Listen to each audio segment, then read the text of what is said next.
Good evening, ladies and gentlemen, and welcome to Angelo Prasa Field for tonight's game between the Coweta Tigers and your Bishop Kelly Comets. Tonight's game matches the top two teams in District 5A3. Activity programs are primarily for the student participants. The purpose of this football game is to provide positive learning experiences and opportunities for personal growth of our student athletes. This competition is being conducted according to the rules of the Oklahoma Secondary School Activities Association. Players, coaches, officials, and spectators can and are expected to assist in the promotion and achievement of good sportsmanship ideals by taking personal responsibility for keeping this contest at a high level of fair, clean, wholesome competition. Please help us keep our community safe, wear a mask, and socially distance during our events. And good luck to both teams.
Up and you're good.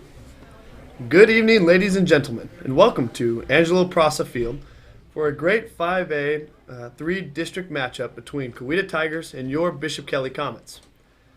Thanks for tuning in to BKTV Live. I am Senior Adam Roy. And I'm Senior Griffin Bean. And we will be calling the game for you tonight. It's a chilly night, but at least the rain has moved on and the wind has let up, so it should be great weather for some Friday night lights. Both teams come into tonight's matchup having a great season. Coweta is 7-1, their only loss coming to 4A Wagner in the season opener. The Tigers are coached by Tim Harper at the helm for his second season. Harper came from Arkansas in 2019. He's a big fan of the passing game, so the Comets need to bring their A game in the defensive backfield tonight. Well, the Comets are undefeated at 7-0 with some great wins, including over the arch-rival Bishop McGuinness. Both teams are undefeated in district play, so this game has big consequences for the postseason. The Comets have played one fewer game than Coweta because an opponent had to cancel earlier this season over COVID concerns. So after the coin flip for tonight's game, we will begin tonight's game with a prayer from Olivia Lake, followed by the national anthem by Noah Hanish.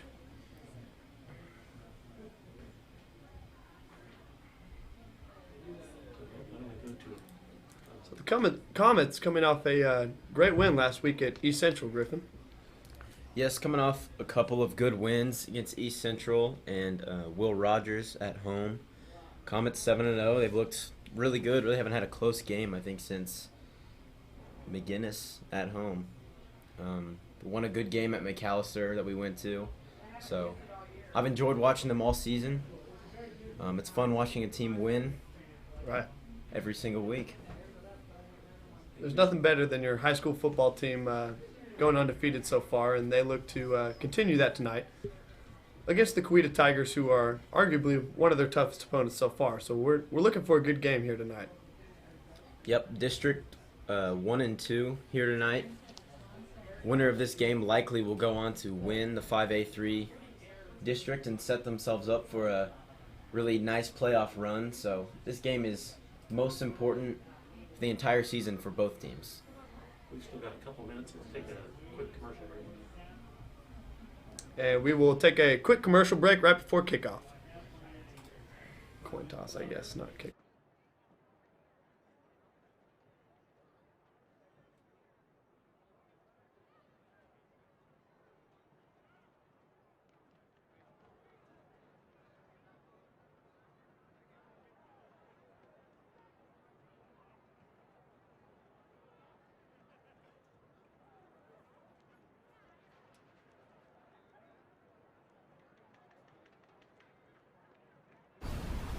Now that was the perfect last bite. What made it so perfect? Let's back up. There's crispy bacon and 2 melty cheeses on top of the 2 all-beef patties. Yes. And then there's the clincher, the smooth, roasted heat of all those grilled Hatch green chilies. The new limited-time Hatch green chili bacon burger. Perfect. Right down to the first bite. Good thing there's Whataburger. Available by dine-in, drive-thru, curbside, and delivery. So Bishop Kelly wearing all black tonight, black pants on black jerseys, and the Coweta Tigers will be playing in their orange lettering and white pants and white jerseys as teams get set for the coin toss here. Bishop Kelly electing to send all of their seniors out for the coin toss. Good graphic of unity there, Griffin. Yep, love seeing all the seniors. There's a lot of them. And to speak for these seniors, I think they've done a really good job this year, Griffin. I've heard so many good stories about leadership provided and guys stepping up. And as a member of the senior class, I couldn't be more proud of these guys. Definitely a senior-led team. Quarterback, obviously, Gabe Harju. He's done a fantastic job this year, his first year as a starter. Owen Heineke's been arguably the best runner in 5A or even in the whole state. And then you got guys like Jeremiah Bessis, Grayson Hall. Talk about guys on the offensive line, defensive line, guys in the linebackers like Sam Kosier, Jake Huber, our kicker, Mason Butler, Avon Molinar. It's just there's seniors everywhere, and you see them making plays all 3 facets of the field. And for Bishop Kelly, number 3, Jeremiah Bessis. It's always a fun night on senior night, as we will be honoring not only the football team, but the other fall sports senior night teams, such as cross country, boys cross country, cheer, drumline, and softball. And those festivities will take place at halftime of tonight's game.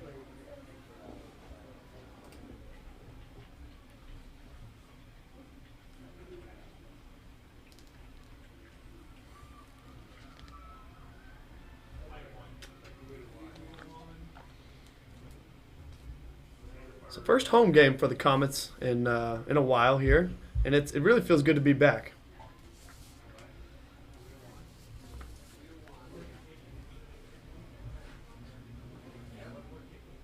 Comets coming off, as Griffin said earlier, a long away streak, including McAllister and Edison, Tulsa Rogers, and East Central. Played well in just about every single one of those games. I really think turning point for the season came really early. Sand Springs got down at half. They played really well there, and I don't think they've looked back. They had a great game over McGinnis and kept it up for the last 4 games. And the singing of the national anthem by Bishop Kelly's Noah Hanish.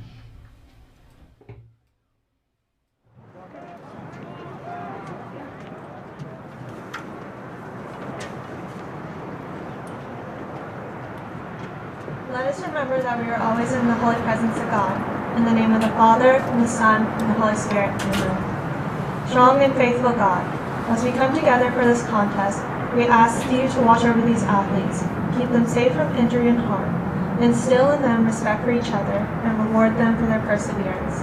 As we honor our seniors this evening, we ask that you bless and guide them, so they might always seek to do your will in their lives. After the game this evening, please help us to travel safely home, and help us remember that the glory is always yours. We ask this through Christ our Lord. Amen. Mary Queen of Peace, Saint John Baptist de La Salle, live Jesus in our hearts. Oh, say, can you see by the dawn's early light what so proudly we held at the twilight's last gleam, whose bright stripes and bright stars through the perilous fight o'er the ramparts we watched were so gallantly streamed, and the rockets' red glare, the bombs bursting in air, gave proof through the night that our flag was still there. Oh, say does that star-spangled banner yet wave o'er the land of the free and the home of the brave?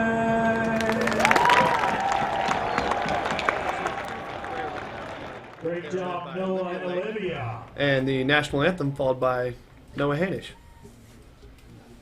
As the Comets get set to take the field. Got the blow-up football helmet. Haven't seen that in a few years. It's definitely getting its use tonight.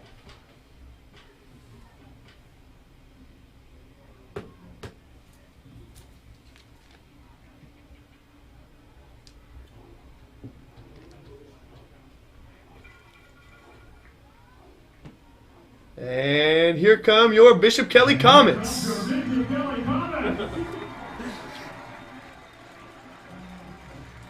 You can just feel the excitement and the energy in the crowd tonight.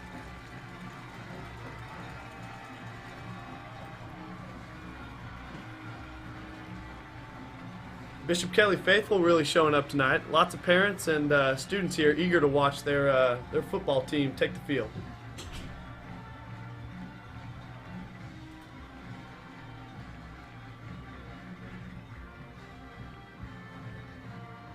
I believe we also have Channel 2 News here tonight to join us for their game of the week. That just goes to show you how important of a game this is for both teams. Yep, big game. Not only people in 5A or in the district are taking notice, but the state is as well. It's a huge game on Oklahoma high school football. As Coach DePana addresses the special teams, the Comets will get set for kickoff.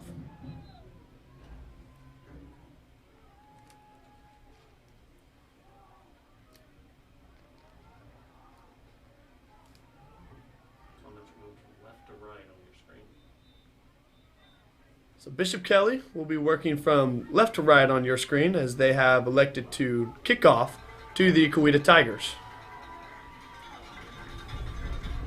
Senior place kicker Mason Butler, number 11.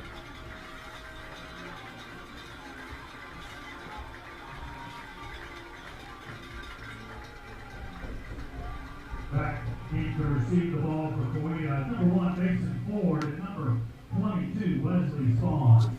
Kicking off for your Bishop Kelly Comets, number 11 Mason Butler. And we get set for kickoff for tonight's matchup in the 5A 3 district football. And the kick is up. Short, bounces at the 10-yard line. And it is fallen on by the Coweta Tiger receiver. And the Coweta Tigers will take the ball from about their own 12-yard line, 1st and 10 to start the game. 13-yard line.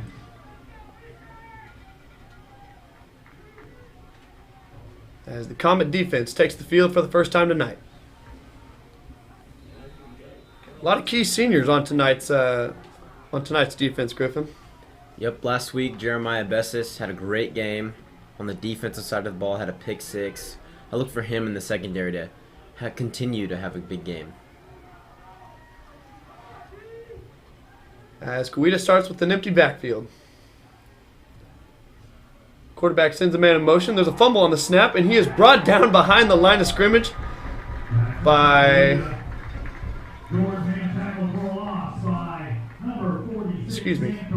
number 46, Sam Kosier, the senior. What a way to start the senior night. Yep, quick fumble from the Tigers. Great awareness, way to hop on him.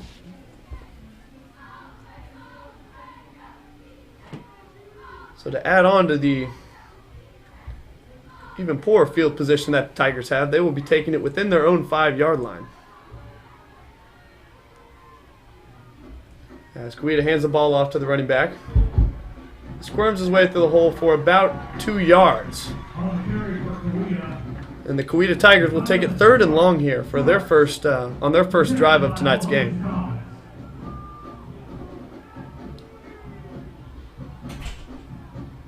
Looks like about 3rd and 15 for the Coweta Tiger offense.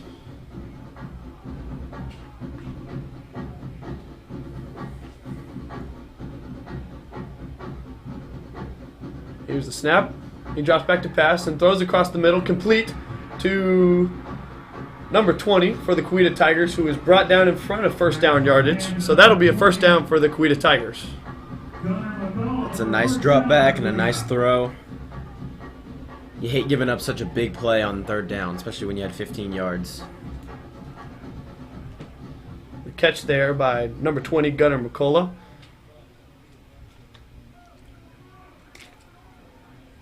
And so the Coweta Tigers will have it 1st and 10 from their own 25-yard line. Quarterback sends a man in motion and hands it off to number 5, who makes it away around the right side. He is brought down right at the line of scrimmage. Great tackle by number 21, Owen Heineke. Owen Heineke, such a good tackler. We've seen him do this all year on running backs, on receivers. He just grabs them, wraps up. It's about as form of a tackle as you could ask for.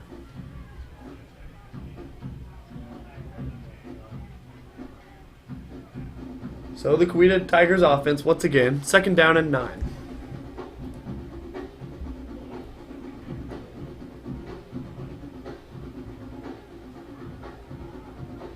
Here's the snap, and it's a handoff to number 1 around the left side. He makes the way around the tackles and is brought down after a gain of about 8. And that'll bring up 3rd down and looks like 1 yard for the Coweta Tigers. It's a nice run there. We got some short yardage here. I'd like to see the Comets get up, load some guys in the box, really try to stop this run, sell out.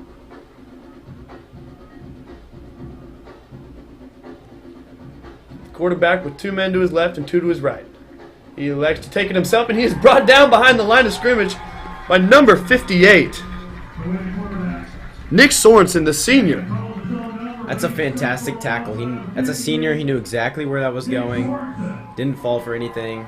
Wraps up perfectly. So the Coweta Tigers, looking to keep their offense on the field here, will take it 4th down and looks about a yard. Big play here. As the quarterback sends a man in motion, number 1, Ford. He works his way around the outside, gets 1st down yardage, breaks free past the line of scrimmage, and he's got 1 man to beat.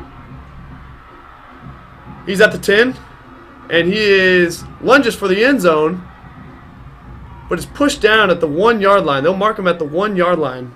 Huge run there by number 1, Mason Ford. And very quickly we can see is a big part of their offense. Incredible speed. We've already seen multiple times him come on a little bit of a reverse action across the line of scrimmage. That's just a fantastic play, and he had speed. Nobody was catching up to him. Good effort by the Comets secondary there to hold off a touchdown, and we'll see if the defense can hold here.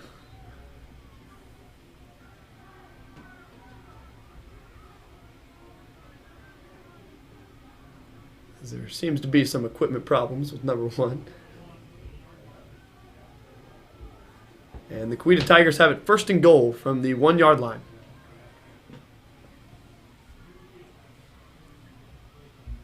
And it's a handoff. Or, excuse me, quarterback Keep, who is snuffed at the line and does not get into the end zone, as the referees will spot him short of the goal line for second down and goal.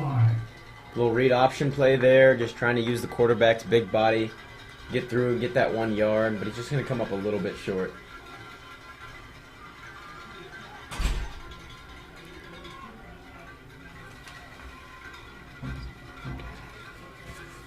Quarterback Ham takes the snap once again and chooses to keep it himself. He runs up the middle, and he is in the end zone for the first score of the game. Touchdown, Coweta Tigers. Not the start you're looking for if you're the Comets here on senior night. I didn't think the defense did that bad of a job. The one play on third down and then the fourth down conversion. Big gashes in the defense for sure there, Griffin. As they get set for the extra point attempt.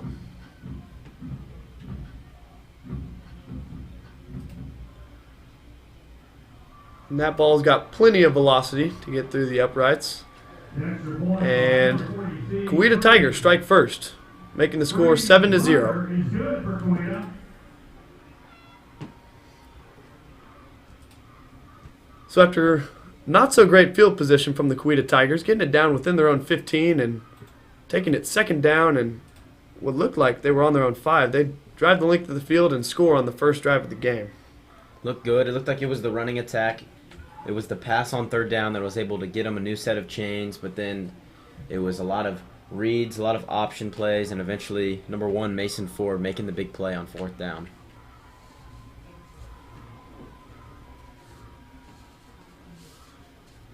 Yeah, and how about the big call there on fourth down to go for it? Backed up on your own half of the field. That makes me think that they don't have a punter. They feel that confident enough to punt it deep there, only 1 yard. Turns out to be a great call by the coach. So back to receive the kick is number 15, senior Grayson Hall, and number 3, Jeremiah Bessis, who have both been very lethal returning kicks. I've seen Jeremiah Bessis run one back. And we'll see if they can put the Comet offense in a good position here to start their first drive.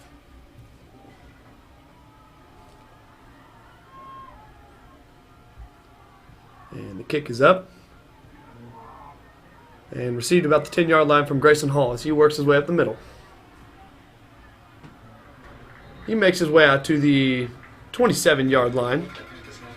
And the Bishop Kelly Comet offense will take the field for the first time tonight. At the helm, number 2, senior Gabe Harju, who has played exceptionally well over the past couple games, Griffin. Yeah, we know that offense is centered around Owen Heineke and what he can do with the football in his hands, but it looks like Gabe is lining up on the right side here tonight, and it looks like Owen Heineke will get the direct snap for the first play of tonight's game. He takes the snap, and it's a quarterback keep as he works his way around the left side. He squeezes through the tackles, and man, I thought he was down, Griffin, but broke it off for another couple yards there. He's a physical runner. Everybody in the state has trouble tackling him, and just looking at the Coweta team, I think they're going to struggle with tackling him today. So the Comets take it second down and it looks like about 1 yard.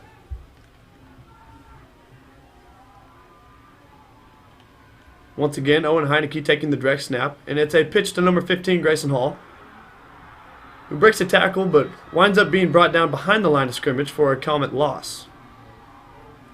Like to see Grayson Hall get upfield there a little bit. Tried to work his way outside, and it's a good job by the Coweta defense grabbing him. Big third down here for the Comet offense. And once again, Owen Heineke in the shotgun. It's a direct keep by number 21, and he does not get anywhere on that run, and it'll bring up 4th down for the Comets. Interesting to see if they'll go for it just like Coweta did. It's a similar spot in the field. As they choose to bring the punt team out. I'm surprised by that choice. You're such a good running team, and I know you got stopped on the last play, but I'd have confidence in this Comet rushing attack to get the 1 yard.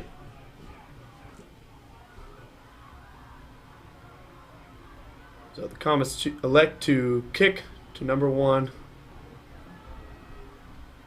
Ham. And it's senior Mason Butler with the punt. That takes a great bounce into Coweta territory. What a punt by Mason Butler. Mason Butler's got a fantastic leg. He's a great soccer player. Decided to come out and play for his senior year. And the Comet team's been really happy to have his leg. And they will spot the ball at what looks like the Coweta Tigers' 6-yard line, so not great field position to start this second series. Comet defense didn't get much of a rest. See if they can turn it around here and get a quick 3 and out.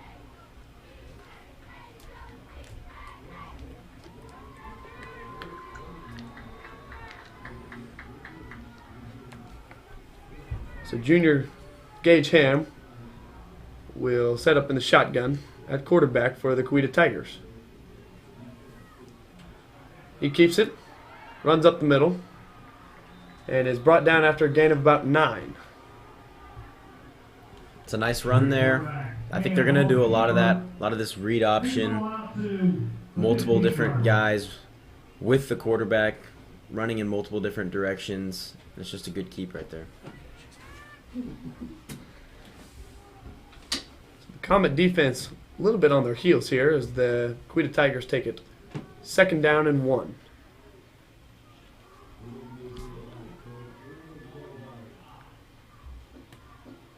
And it's a handoff around the left side. And they will spot him in front of 1st down yardage, but good play by the Comet defense there. That's a team tackle. You love it when 3 or 4 guys are all swarming to the ball. And Starks on the carry. So Coweta with the fresh set of downs here, but still inside their own 20 as they take the ball from what looks about the 17-yard line.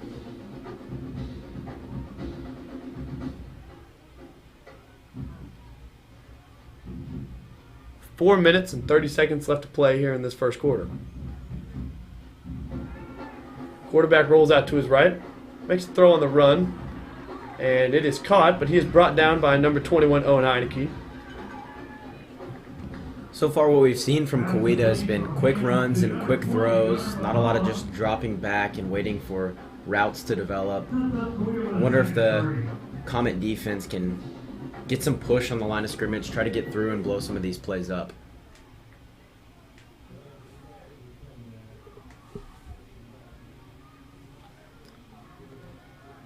So the Tigers from the right hash, 2nd down.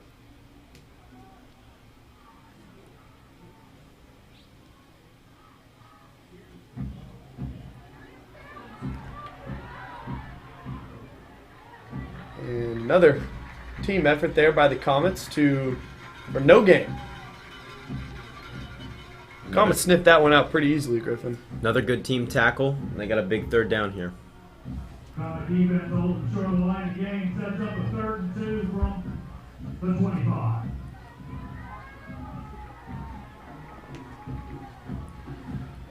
Big 3rd down here.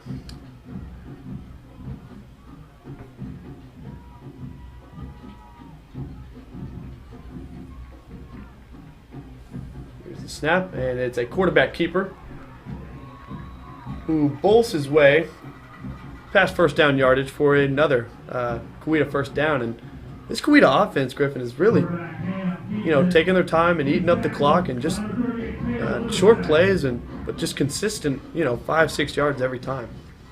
Yeah, I think on a 3rd and 3, 3rd and 4, anything short like that, you have to just expect the run. I saw Cale Livesey was kind of on an island there, I'd like to see the Comets put a few more players in the box.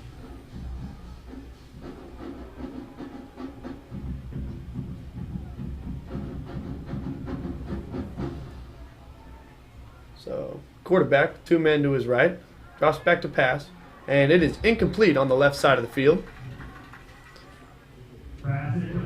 to number 1, Mason Ford.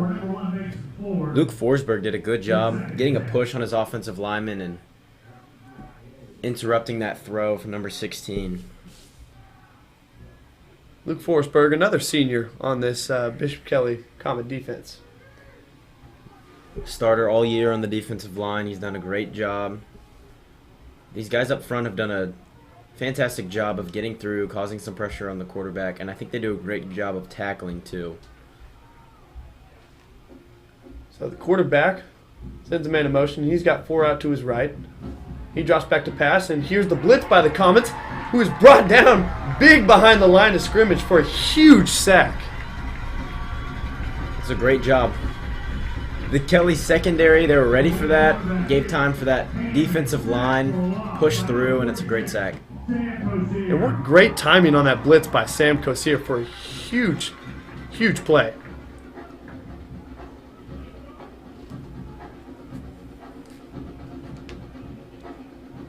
So the Coweta Tigers have it 3rd down and 20, starting from their own 20-yard line.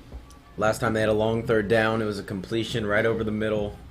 Comet secondary needs to be alert here.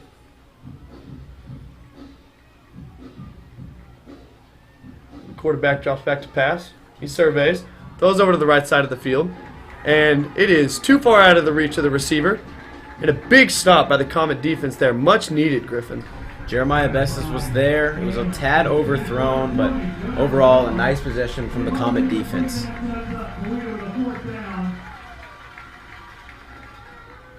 And that's really got to boost the morale of the defense right there after getting run on during the first series for a touchdown. That's a big stop. And short kick that bounces at the 50-yard line and will roll out of bounds at about the Comet's own 40-yard line. So the Bishop Kelly offense will take the field again for the 2nd time, looking to do a little more damage than the last time they were on the field. Yeah, I'd like to see them throw the ball. They tried the running early. I think teams at this point, this late in the season, they have your film, they've watched you, they know you're going to run the football. You got weapons like Jeremiah, like Grayson, and Gabe has a fantastic arm. I'd like to see him take some shots. So Gabe in the shotgun hands it off to number 21, Owen Heineke. And he is brought down for what looks like just a gain of about half a yard there. Good penetration by the Tigers defense. 1 minute left to play here in this first quarter.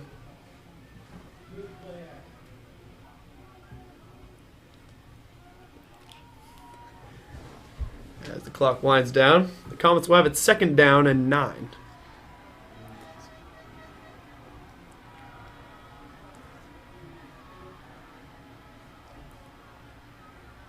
Gabe with 2 men up to his left, 1 out to his right. He's looking deep. He's got a man open. He finds Jeremiah Bessis, who drops the pass. What a great look for the Comet offense. Just could not convert. Great play action. Jeremiah Bessis has the speed advantage. It was laid perfectly in his hands. Just couldn't come up with it.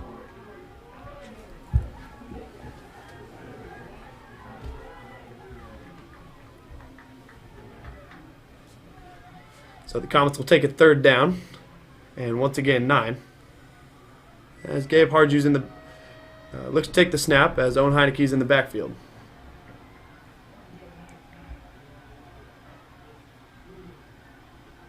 And it's a play action as he looks deep and throws it short, but is caught by Jeremiah Bessis. Big catch by Jeremiah Bessis for 1st down yardage. Gabe Hardju had Jeremiah open from the second they snapped that ball, and Jeremiah makes a huge catch, makes up for the drop on the last play.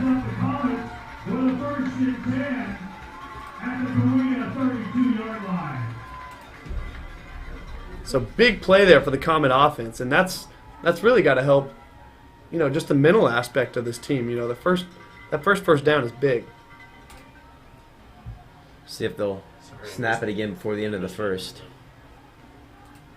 So 2 seconds left. And they just let the clock wind down as we move into the second quarter of play here. But what a first quarter, Griffin. Yep. Comet defense didn't start too hot, but they were able to get a stop.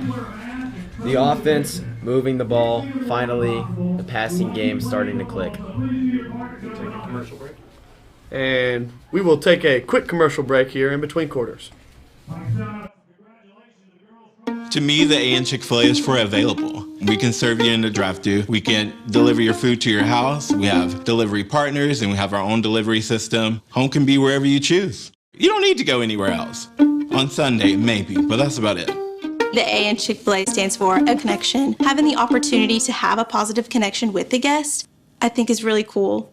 It is kind of a fun challenge to try to make that person's day. I don't know, it just makes life better. Like, why not? We make buying from Jackie Cooper Nissan a snap. Whether it's in our state-of-the-art, clean and safe showroom or online at JackieCooperNissan.com. Shop your way and save big with Jackie Cooper Nissan.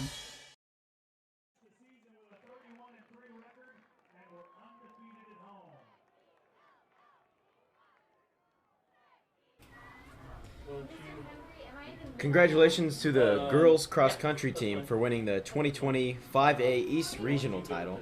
The team runs for a third straight state championship Wednesday in Edmond as the Comets take the field for the second quarter. So good momentum there coming from the Comets after that first quarter. And you'd really like to see them get a score here. I think the passing attack's going to be open. This Coweta team's going to have to load in the box if they want to stop Owen. That means there's going to be one-on-ones, other spots of the field. Look for guys like Jeremiah, Grayson Hall, maybe even Ashton Zeller, as we see Eric Dudley out there right now. Every single one of those guys can make plays.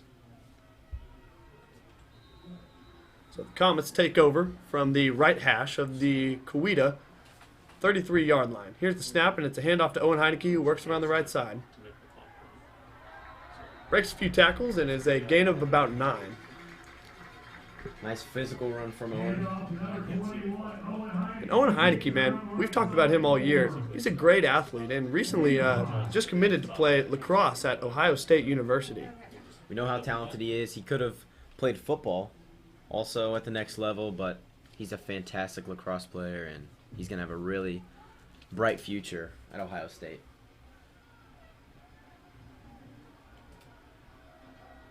So Harju in the shotgun. And it looks like it's a direct snap to Owen. So he cuts it upfield. For what looks like only a gain of about a yard. And the Comets will have it 3rd down and 4 from the left hash. Such a tight formation there, and then you kind of move everybody left. Owen tried to get upfield, just couldn't quite find a seam. So number 12, Will Pickard in at quarterback for this play. Will Pickard, a real physical runner. And once again, it's a reverse to Grayson Hall, who cuts it upfield in between the tackles. Really creative play on 3rd down there for the Comet first down. I like that play call. Coweta definitely was ready for the reverse. Grayson cutting that upfield was fantastic, and they get a new set of chains. Really sold it with bringing in Will Pickard too. Will Pickard has put some great snaps behind the ball at quarterback and has really showed his power running the ball. Coweta has to know when 12's in, it's got to be run. So Gabe Harju back in at quarterback with Owen in the backfield. And it's a direct snap to Owen. Works his way around the left side and is brought down from behind by a Coweta defender.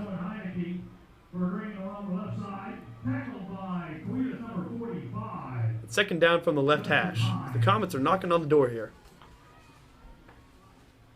Couple of runs that you just strung together there. Maybe you can try to throw here. You catch Coweta getting a little bored, getting a little lazy up front. Looks like Owen Heineke is back to take the snap. He's got 2 men out to his left. He stutter steps.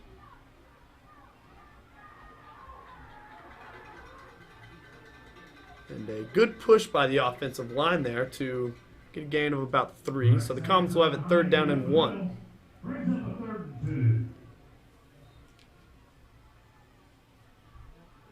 Another big 3rd down here for the Comet offense. Looking to answer from that early first quarter score by the Coweta Tigers.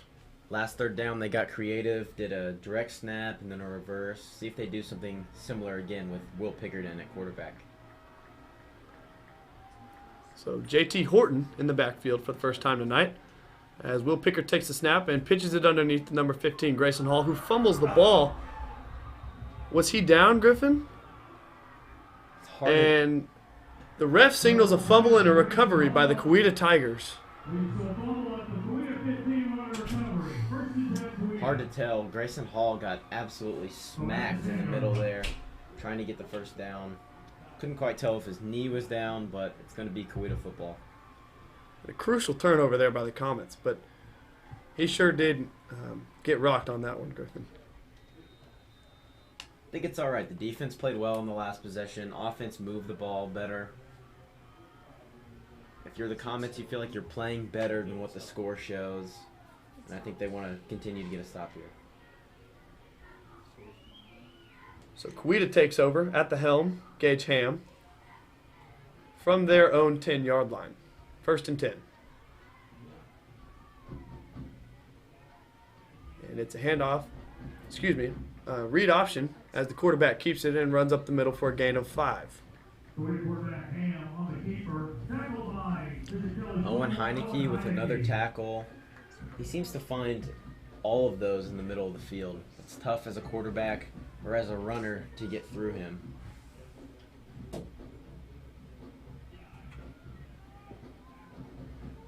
As the Comet defense gets set here. Only a 3-man rush. And it is a run up the middle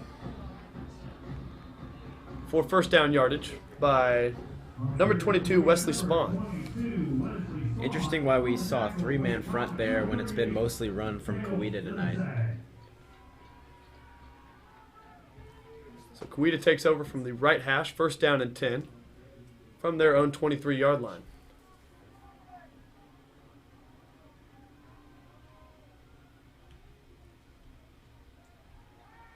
And it's a throw across the middle, complete for a gain of 6 yards to number 21, Brent Barlow. Just small chunks, Griffin. 5 yards, 6 yards, 7 yards, but eating away clock and eating away field here as the Comet defense is on their heels. 2nd down. Another read option as Ham keeps it as he runs up the middle and bulls over a Comet defender for a huge gain by the Coweta offense. That's a great job by the Coweta quarterback, Gage Ham, carrying out that read and not just making a quick decision. He continues to kind of keep it in that running back's gut, and defense bites, he immediately pulls it. That's just a great play.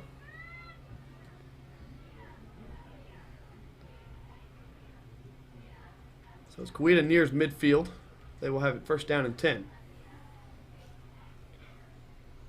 He drops back to pass. Looks over to the left side of the field. He's got a man open, number 1.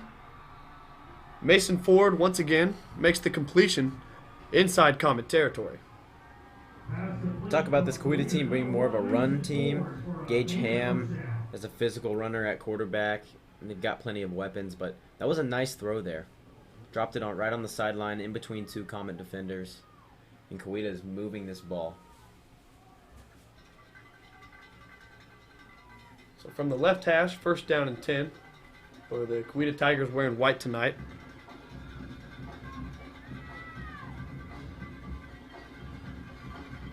Snap, and it's a handoff to number 1 around the left side, who uses his speed, pulls over a Comet defender, and makes his way into the end zone for the second score of the game for the Coweta Tigers. Mason Ford, not super big, but ran really well there. Got to the edge, was able to break it inside. As a sophomore at 5'10", 180, he has gashed the Comet defense.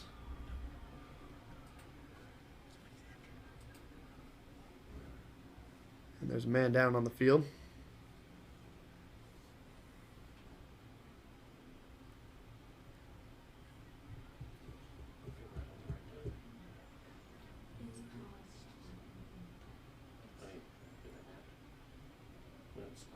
They've got the trainers out there. It looks like a pretty serious injury.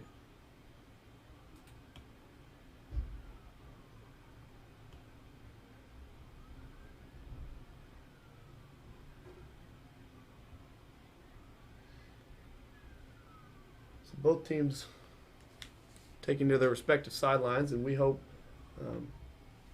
whoever that player is, that he's okay. Looks like a Comet player. Head coach JJ Tapana walks out.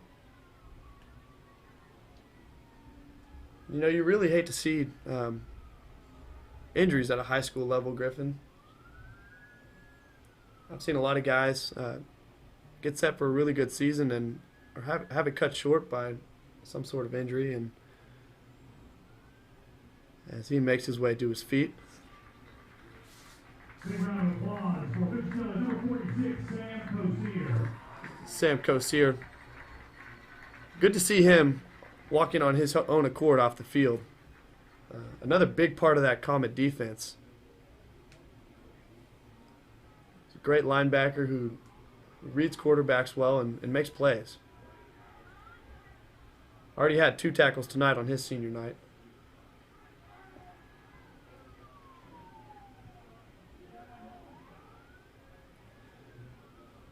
So the Coweta Tigers take over again. First down and goal inside the Comet 5-yard line. Or after that score by number 1 Mason Ford, set for the point after. And a high arcing field goal for the extra point, as that pushes the Tigers lead to 14-0 here in the second quarter of play. Comets backs against the wall early, down 14-0 on senior night. Already halfway through the second. Offense needs to get a score on this possession. The Coweta Tigers offense scoring on 2 out of 3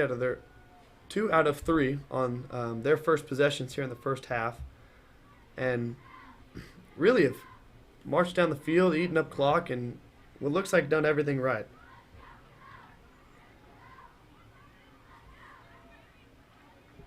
As they get set to kick off. To number 15, Grayson Hall, and number 3, Jeremiah Bessis, once again.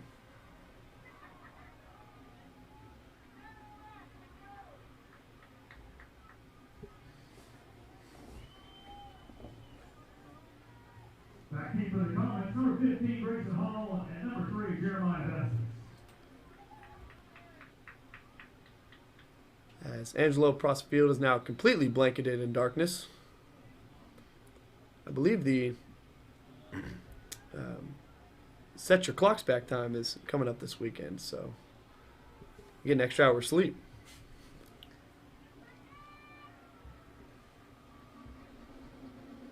And it's a short squib kick from Coweta, and fallen on by a Comet player, number 5, Ashton Zellers. And the Comets will once again take over, this time from their own 37-yard line, first down and 10. The offense has looked good, Griffin. They've made some big plays other than that first series, but on that last series really looked good. Found themselves on some 3rd and shorts. Wasn't able to convert in the red zone. Hopefully they retain some of that confidence and big plays into this drive right here. With 6 minutes and 50 seconds left to play in the second quarter. Gabe Hardew takes the snap and he drops back to pass. He's looking for a man open, number 15, Grayson Hall, who catches it. He's running away from the defensive back. And that is a touchdown! Bishop Kelly Comets, the first of the game. What a nice play. Bishop Kelly coaches obviously love the speed matchups they have with Grayson and Jeremiah on this Coweta Tigers secondary. And that's a fantastic throw, a great catch. And Grayson Hall gets the Comets on the board. Hopefully get back some of this momentum for senior night. So as my physics teacher would say, Miss Othon, it was a great throw with great projectile motion that fell right into the hands of Grayson Hall for the Comet touchdown. And the point after is good. Senior, number 39, Avon Molinar. Like I said earlier, I think the Comets, if they're going to win this game, and I think if the offense is going to get going, it's going to be through the air. The running game, although effective, can be predictable at times. And personally, I love the matchups I have on the outside with Grayson Hall and Jeremiah Bessis. And I think Gabe Harju throws that deep ball just as well as anybody in 5A.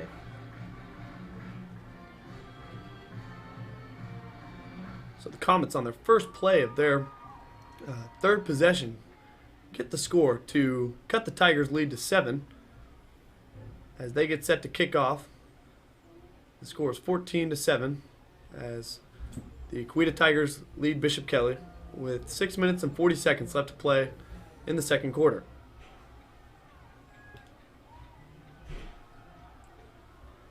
Instilling some life in the Comet faithful over here.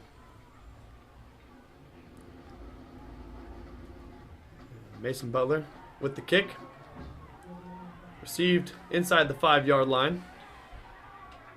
And a great tackle by the special teams there to put the Coweta Tigers starting this drive from their own 15-yard line. Number 6, Ryan Schneers, the senior, makes a nice tackle on special teams there. This is an important drive for the defense because it really doesn't matter if you score if you don't stop it and back it up on the defensive side of the ball. Much like when I'm playing tennis, my break doesn't count for anything unless I hold my serve after it. Comet defense is going to need a good drive.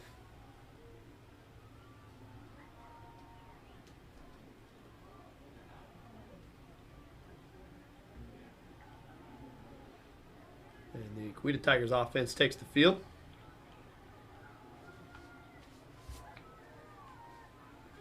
Quarterback in the shotgun with 2 men to his left. Sends a man in motion to his left. And drops back to pass.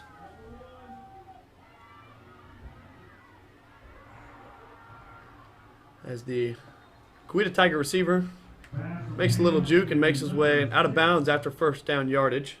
Number 6, Starks. Now, Kylan Starks makes a nice little juke move. I believe on Will Pickard there. He's able to get out of bounds and grab the first.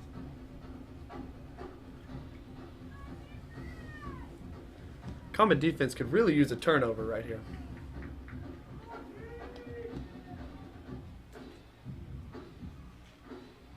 And another quarterback read, but this time handed off to number 6, who is brought down behind the line. Good penetration there by the defensive line and waited to stay disciplined on that QB read. I talked earlier about how important it was that quarterback for Coweta was holding it in the running back's gut. He held it a little too long there.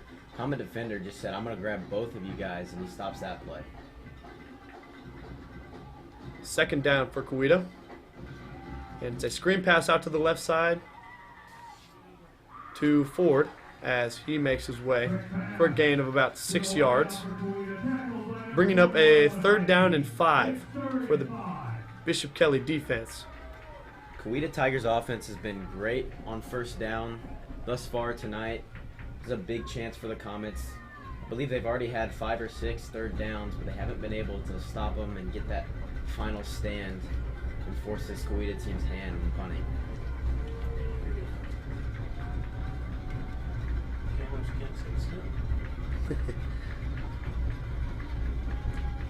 And here's the snap. He drops back to pass. And he breaks it up the middle. The quarterback, number 16, who makes his way to first down yardage.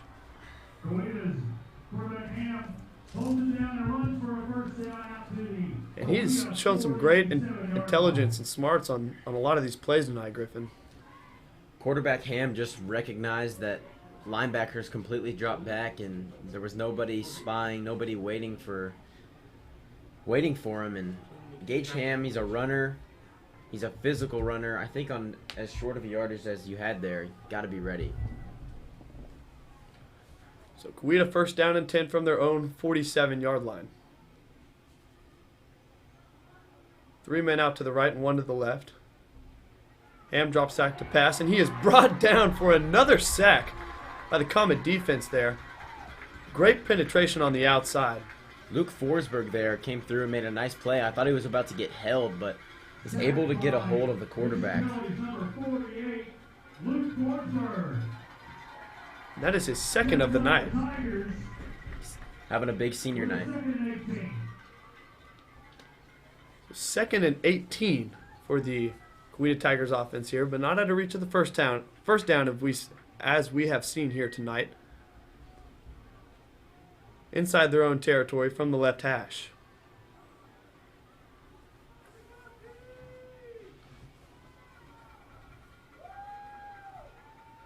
And it's a handoff and sniffed out perfectly by the Comet defense, brought down for another loss.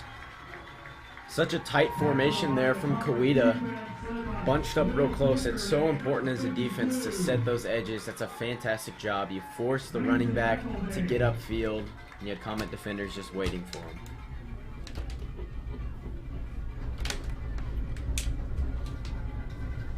And the Comet faithful here get the stands rumbling for a big third down play here. 3rd and 20 for the Coweta Tigers offense. I'll be interested to see what they run here, Griffin. We've seen them convert a long third down before. I think if you're the Comets, you can't just sit back and wait for something. I'd like to see them get some pressure. And it looks like they will take a timeout to talk things over for this big play. And so far, a great defensive possession for the Comets. The first time we've really seen them stand up that Coweta offense. They've played well, gotten through the line of scrimmage, gotten some push, and they've finished tackles. Haven't allowed talented skill players like Mason Ford to get through and make plays in the open field. So along with the girls Comet cross country team that will be running this Wednesday will be the boys cross country team for their after following their second place finish at the 5A East Regional last weekend. The program is making their 32nd consecutive trip to the state meet Wednesday morning in Edmond. And the cross country team led by Ryan Smith, an assistant on the basketball program that both me and Griffin are a part of.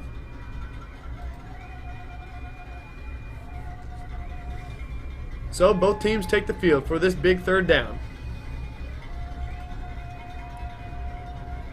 From the middle of the field.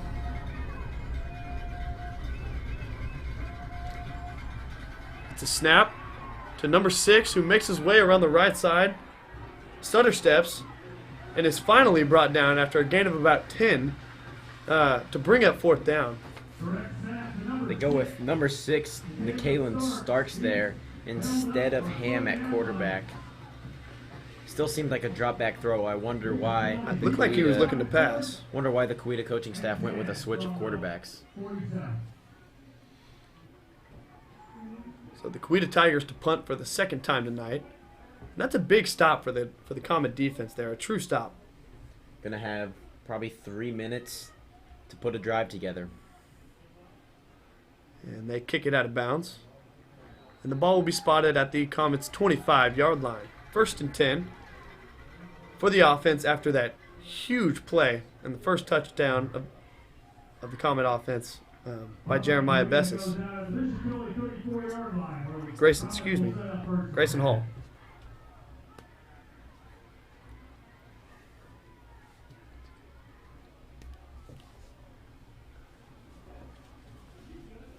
So the Bishop Kelly offense takes over from their own 34-yard line from the right hash.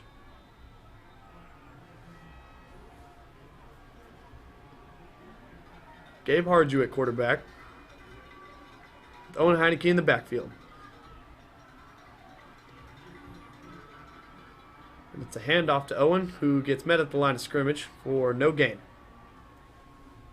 Handoff to Bishop Kelly for 21, Owen Heineke for a short gain. And I wonder if this Comet coaching staff understands how keyed in on the run this Coweta Tiger team is going to be. And maybe just putting a couple of those runs together is going to open up plays down the field like we saw in the last drive. So Harju's got 2 men out to his left. He takes the snap, and it's a handoff to Owen Heineke on the right side, who bulls his way for what looks like first down yardage. And they indeed will move the chains. First downs are big when you're running a 2-minute drill kind of offense. Just that quick stop of the clock for 5 or 10 seconds can be really crucial for you getting extra plays off.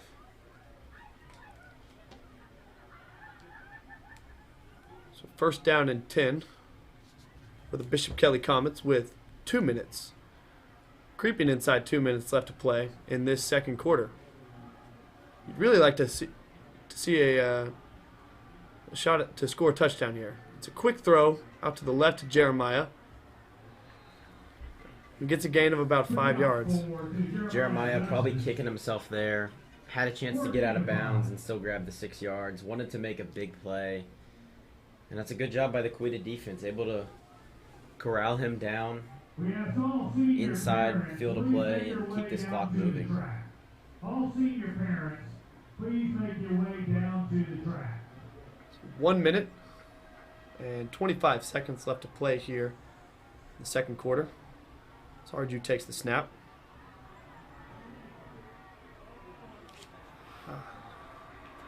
Handoff on the left side for no gain there to Owen Heineke. Time running down there.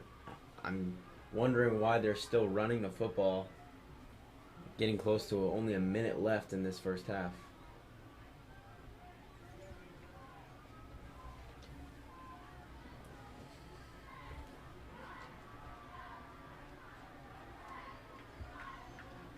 Harju on third down and 5 with the clock winding inside 45 seconds here.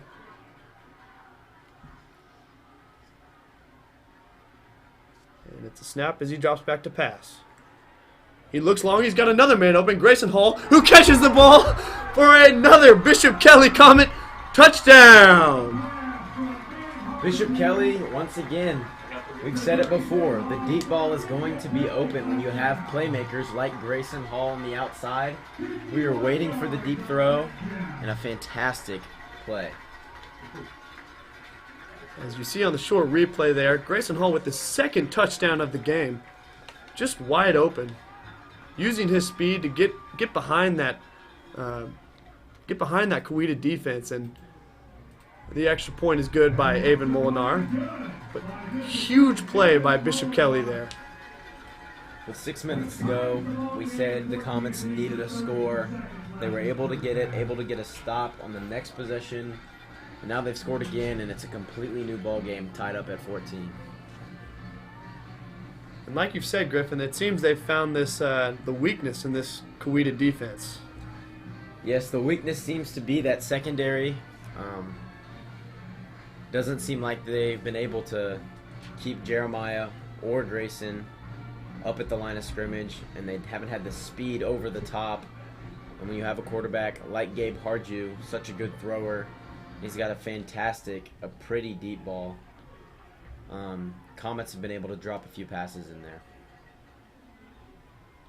32 seconds left to play here in this second quarter, after the Bishop Kelly Comets score for the second time tonight to tie things up 14-14 on the second connection for a touchdown from Gabe Harju to senior Grayson Hall.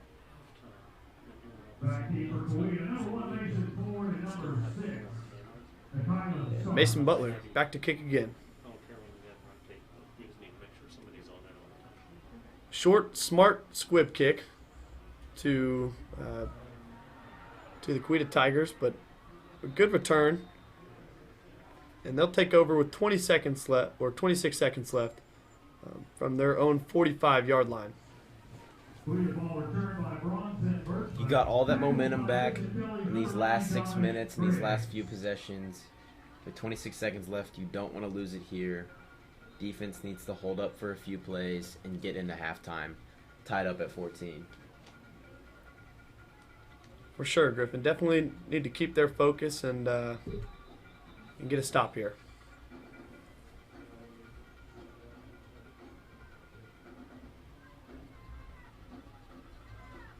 As the Coweta offense takes their time, takes the field from the left hash.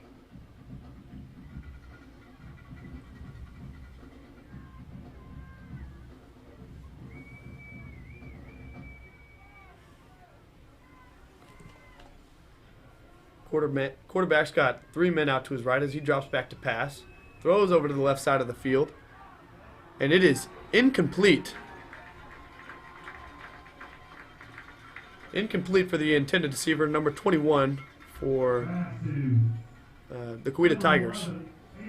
Eric Dudley did a good job on defense there against his receiver. It didn't look like he turned his head around, but didn't make contact with the receiver, kept his hands up, and was able to break up the pass. 2nd down and 10 for the Tigers here.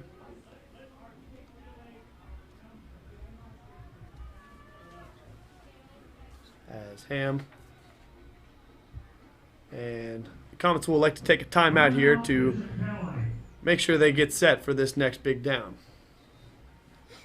Some confusion there in the Comet secondary, and defensive coordinator needs a timeout, make sure everybody's in line for these last few plays.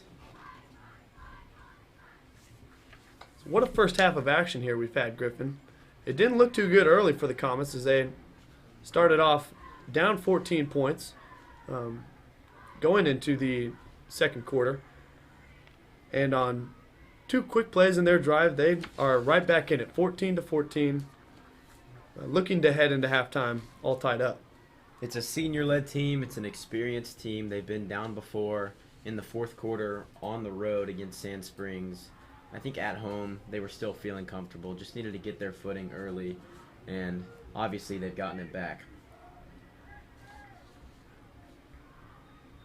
And really, Bishop Kelly has been a second-half team coming from behind in both wins against Sand Springs and McGinnis.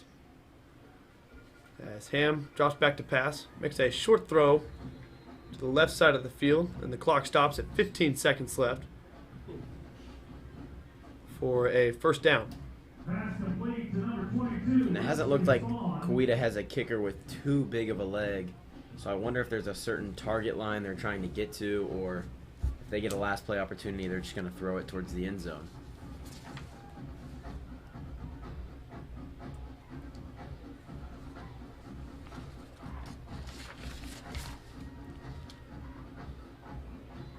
Coweta, 2 men out to the left, 1 out to the right. Ham drops back to pass. He's got all day to throw back there as he rushes forward, makes his way into the Comets secondary, and is finally brought down within Bishop Kelly's 20-yard line with 3 seconds left to play. Not really the gain you wanted to see, Griffin, but sure did waste a lot of time off that clock. It looked like the Comet defense could have made a tackle there and had a chance. And there is a holding penalty on the Coweta Tigers as they attempted to keep that Comet attack off of their quarterback, and that will move them back with 3 seconds left to play. Crucial penalty there, Griffin. Yeah, sometimes you wonder how guys can get that much running room, and I guess we see there was a hold by that Coweta offense. It's going to push them back, and definitely out of field goal position, and definitely farther away than inside the Comets 20. Might just see a quick kneel down formation. As the clock winds down, and that'll conclude the first half of play here between the Coweta Tigers and your Bishop Kelly Comets. The score is tied 14-14.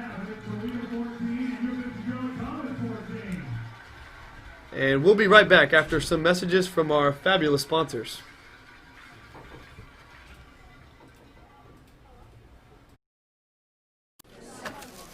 How can you describe Whataburger's honey barbecue chicken strip sandwich?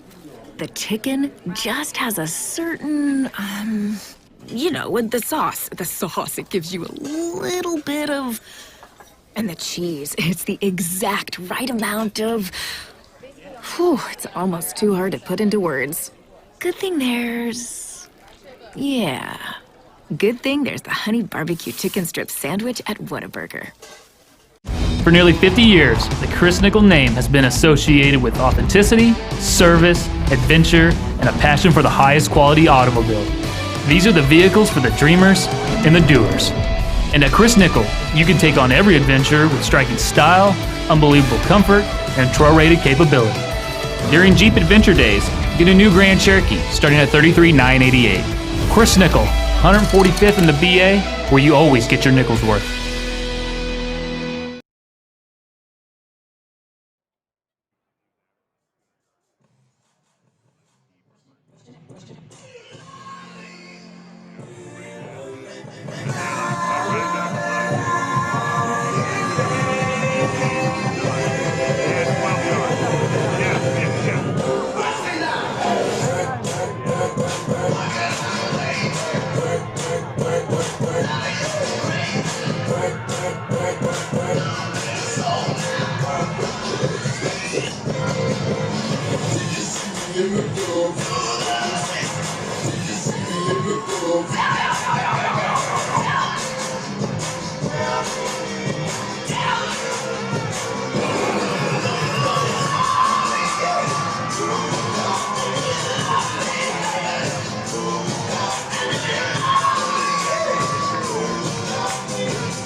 For nearly 50 years, the Chris Nickel name has been associated with authenticity, service, adventure, and a passion for the highest quality automobile.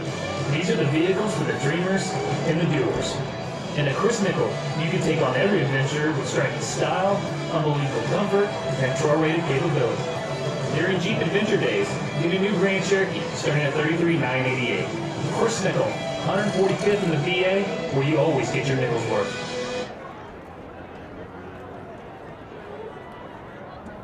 Ever wonder where the capital A in Chick-fil-A came from? It started with grade A, top quality chicken. But we believed everything, not just the food, should be grade A. A is for all the little things we do to bring you our best every day. To me, the A in Chick-fil-A is for above and beyond. I know that I need encouragement right now, and I know that our guests need encouragement. It's about making sure that they know that we care about them and that we're going above and beyond for them in all the detail.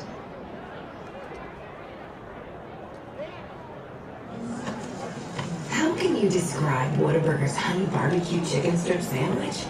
The chicken just has a certain, with the sauce. The sauce, it gives you a little bit of...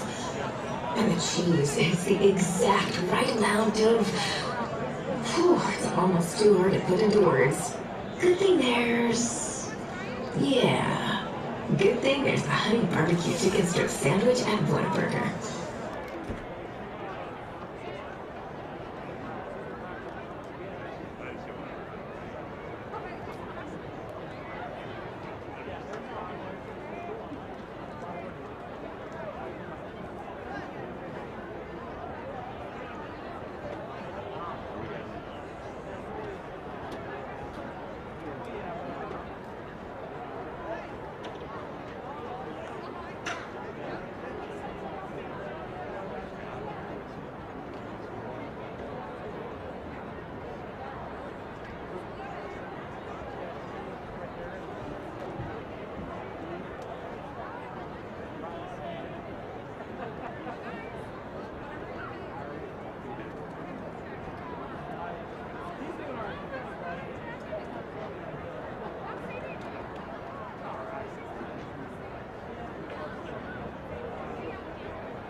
At this time, we would like to take an opportunity to recognize the senior members of our softball, spirit squad, drumline, and football teams.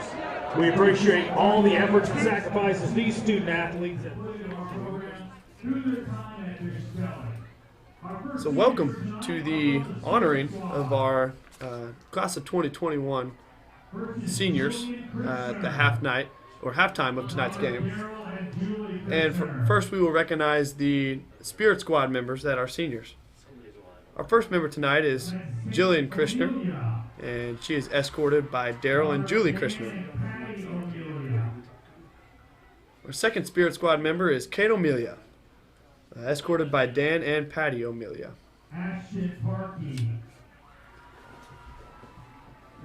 Great girls on the cheer squad. Next is Ashton Parkey, who is escorted by Eric and Lisa Parkey. Presley Sullivan, the daughter of William and Michelle Sullivan. And next is Presley Sullivan, who is being escorted by William and Michelle Sullivan.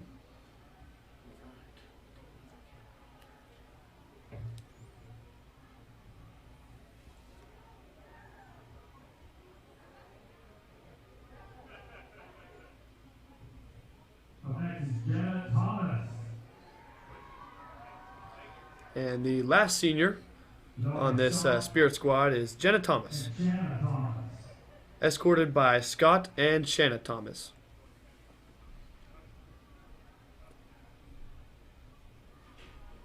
Next are our seniors from the drumline. Jacob Benoit. And next we have our seniors from drumline. Jacob Benoit, escorted by Joseph Benoit and Helen Wood. Logan Dill. Next senior we have is Logan Dill, escorted by Jason and Carrie Dill.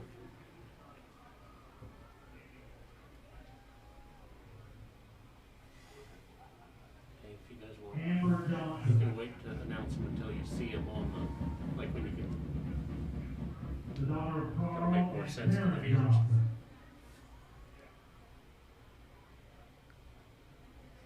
Being a member of this 2021 class, so proud of all these classmates.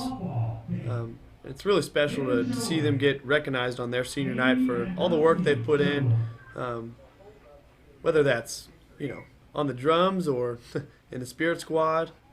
We're also recognizing softball tonight, so on the diamond, and last but not least on the football field. Last senior we have from our drum line is Amber Johnson, escorted by Carl and Karen Johnson.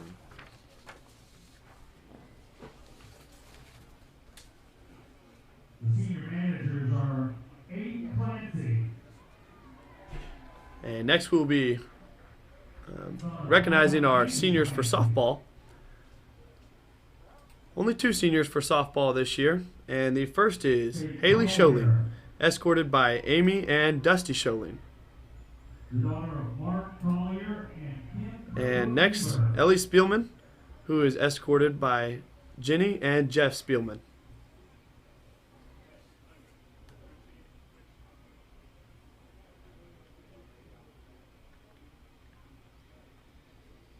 Next we have our senior managers for the football team. Up first is Aiden Clancy, escorted by Paul and Angie Clancy.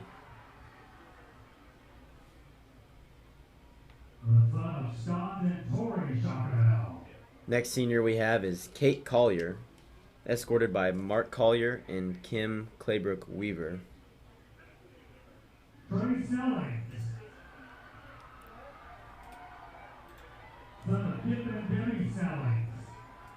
And next we have Tyler Shockamel, escorted by Scott and Tori Shockamel. Senior trainers are Abby Jeffries, escorted by grandparents Gary and Joan Cameron.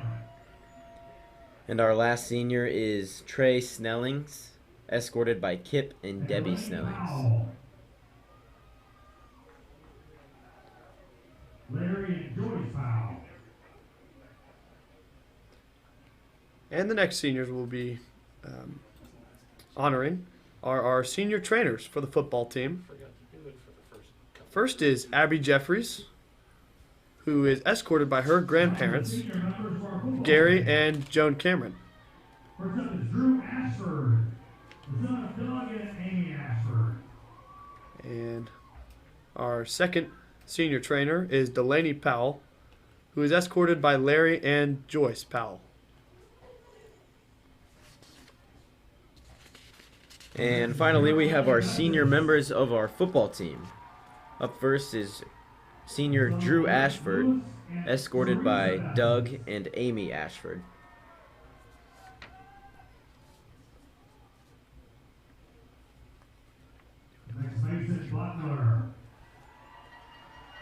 Up next, we have Jeremiah Bessis, escorted by Louis and Teresa Bessis.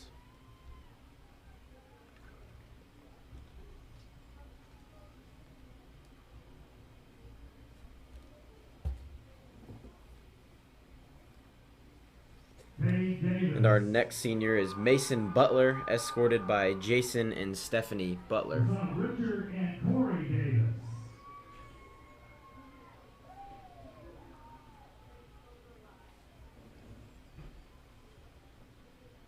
Eric Dudley. Now we have Cade Davis, escorted by Richard and Corey Davis.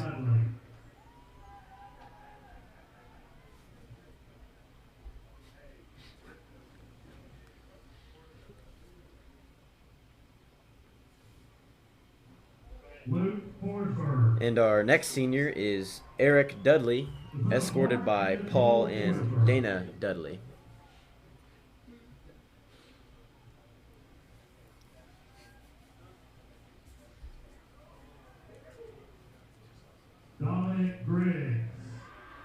Next we have Luke Forsberg, escorted by Mark and Nicole Forsberg.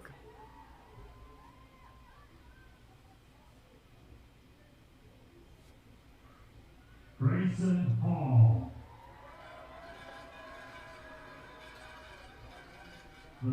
Now we have Dominic Griggs, escorted by Gary and Christine Griggs.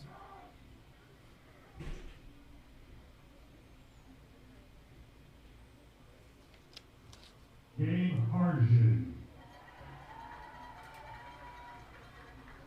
The son of Alan. Our next senior is Grayson Hall, escorted by Jeremy and Christy Hall.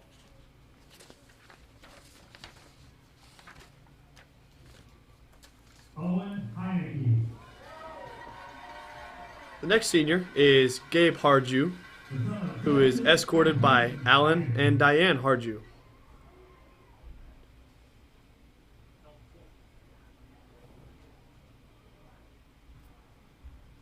John Helpsel. The next senior is Owen Heineke, who is escorted by Justin and Hayden Heineke.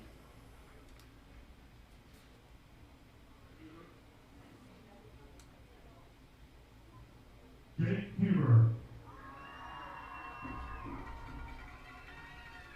Up next is John Hetzel, who is escorted by Denise and Tommy Hetzel.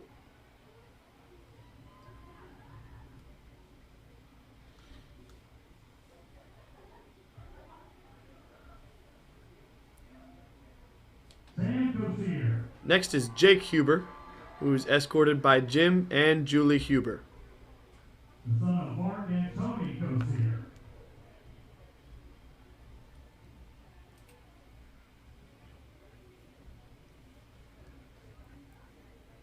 Next is senior Sam Kosier, who is escorted by Mark and Tony Kosier. Son of Steve and Rachel Baptist.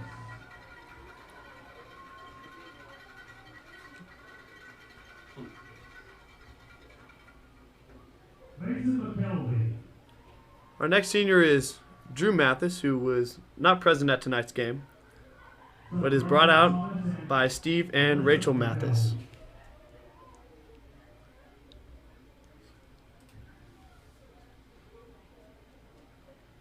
Matthew Mercer.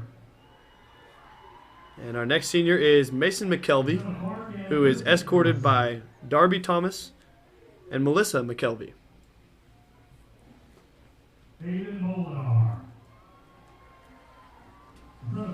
And our next senior is Matthew Mercer, escorted by Mark and Kristen Mercer.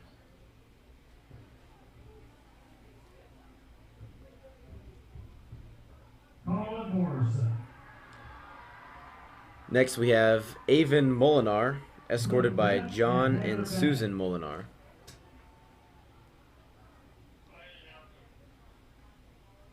Ryan Shiners.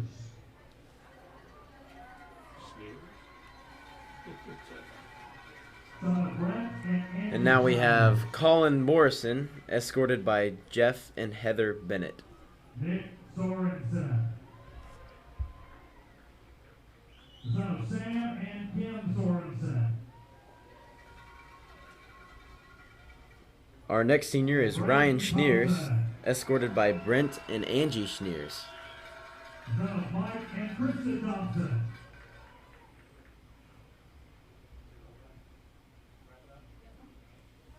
Now we have Nick Sorensen, escorted by Sam and Kim Sorensen.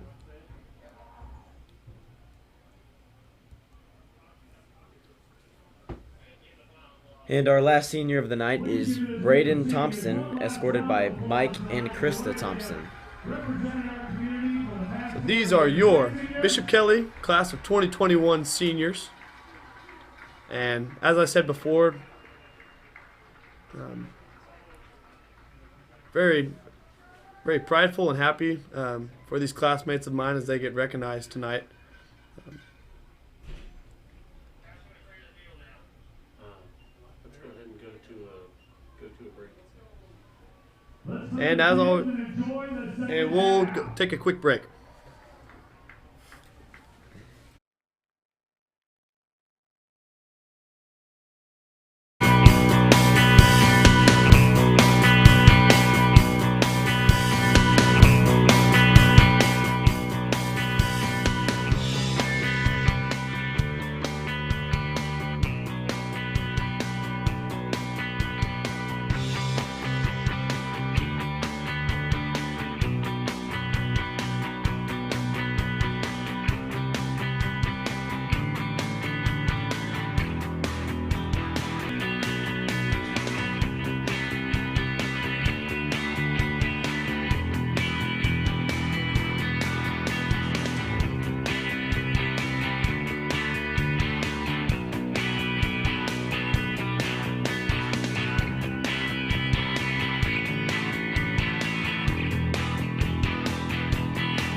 Welcome back to BKTV's rendition of Bishop Kelly High School football as we come back from halftime from tonight's game versus the Coweta Tigers versus the Bishop Kelly Comets.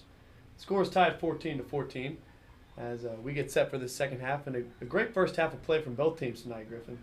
Comets picked it up in the second quarter, got the passing attack going. Defense put together a few good possessions. I look for them to keep up that momentum in this third quarter. So the Comets got down early in the first quarter, 14-0, and made a comeback during the second quarter to tie it up at 14-all. And the Comets choose to receive to begin this second half of play.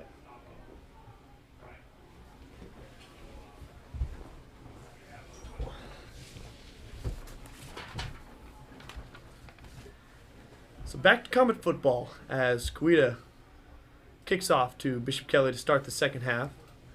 The Comets will be working from right to left here at Angelo Prasa Field.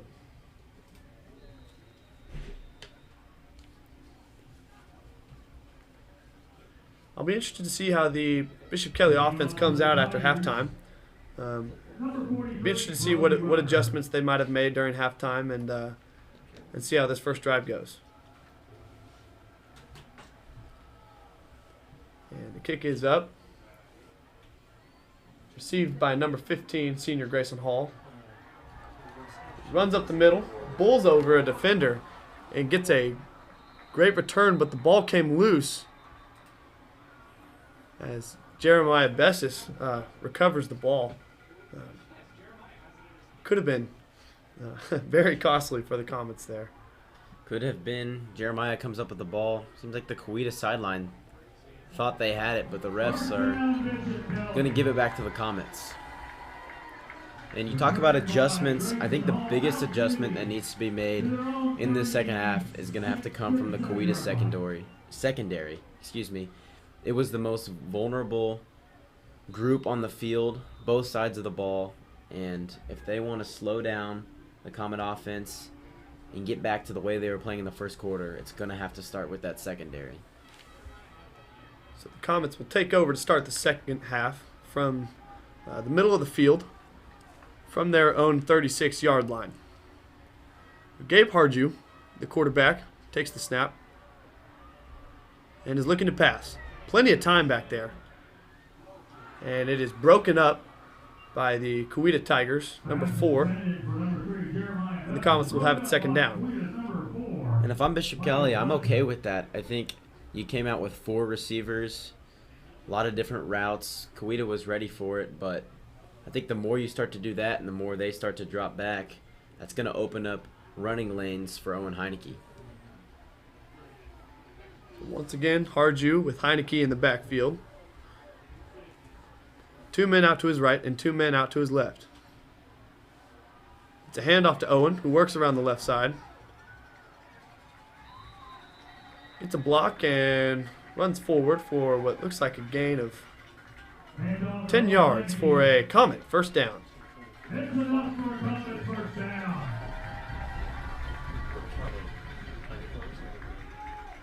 Bishop Kelly moves the chains as they'll take over first down from their own 47-yard line.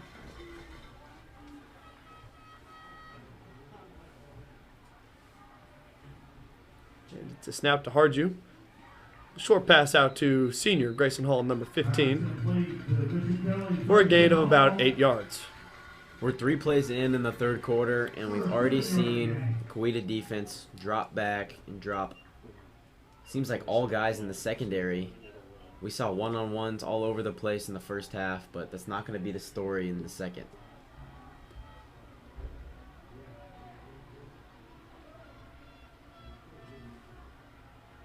Hardew drops back to pass and completes a pass on the left side to number 15, Grayson Hall, who's really having himself a game tonight, Griffin. He's got 2 touchdown passes and 2 receptions already in this second half. He's a great player. He's shifty. He does a great job when he gets the ball in his hands. Just a quick out and makes a nice move against the Coweta defender. First down for Bishop Kelly from the Coweta 46-yard line. Or excuse me, 36-yard line. As Heineke bounces it outside. And nearly breaks free, but breaks off a run for about 14 yards. You know, Griffin, as you see the Coweta defense adjust to our passing game, that really opens up lanes for Owen in the second half that we just didn't see in the first half. Yeah, there's definitely a reason why they were so keyed in on the run in the first half. It's because that's what we've seen all season. But it shows you the Comets can hurt you in multiple different ways. First down and 10. And an incomplete pass there from Harju to Bessis. It'll be second down and 10 from the Coweta 23-yard line. Just a little mistake there by Jeremiah Bessis. I don't think that's going to slow down the momentum of this drive. Comets should pick it right back up on second down.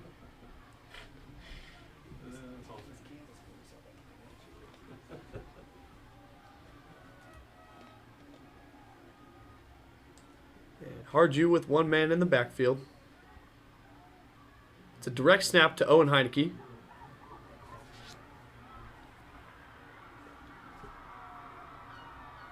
And he is brought down.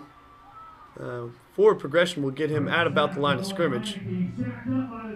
But it'll bring up third down and about 10. I thought I saw a little bit of a face mask there as Owen tried to make his way through the line of scrimmage. But no flag on the play, and the Coweta defense gets a third down and 11.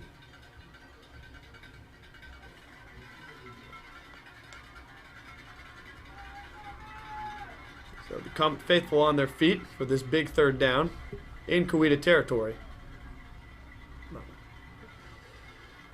Gabe Harju drops back to pass. He rolls right and is brought down from behind by Coweta defenseman number 45 for a 5-yard loss.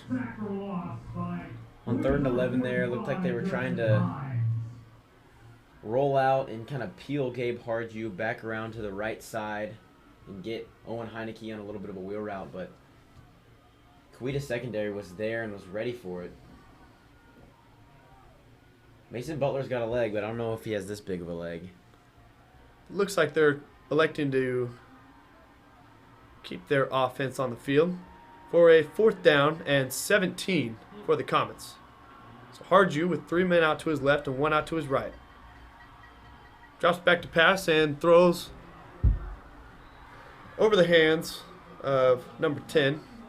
And that'll be a turnover on downs as Coweta will take over.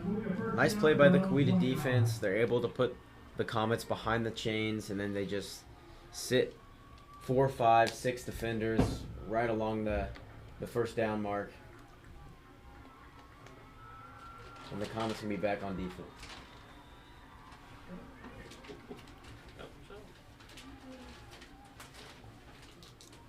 First down and 10 for the Coweta Tigers from their own 28-yard line from the left hash.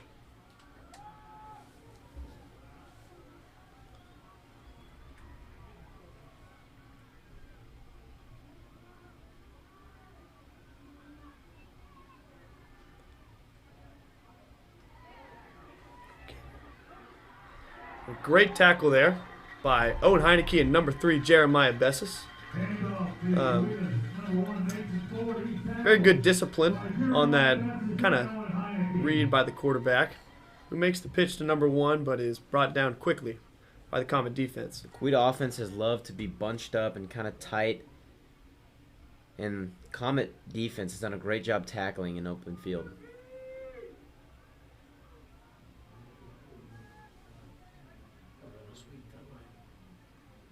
It's a handoff to number 1 around the left side. Spins around a couple tackles, but is brought down at the line of scrimmage. Really good job there by the Comet defense, and I have been very pleased with this first showing of Bishop Kelly's defense this half. It's a great push on the line. They're able to get through, and plenty of defenders there to make a tackle. So third down and 7 for the Coweta Tigers from the left hash.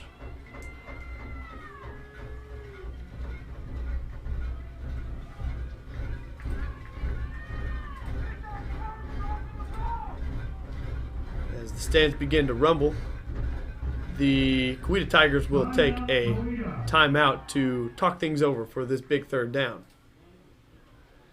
The Comet offense really coming out, sniffing out the plays that Coweta has had to offer for this half, and has looked very strong over these first couple plays. The Coweta offense, they like to be bunched up. You see them shifting multiple tight ends, kind of up backs across the line of scrimmage. Anytime you see an offense do that, it's so important as a defense to set the edge and then make plays in the open field. We've seen the only times that Coweta has gotten through and has had big plays is whenever they've gotten through that initial line of scrimmage.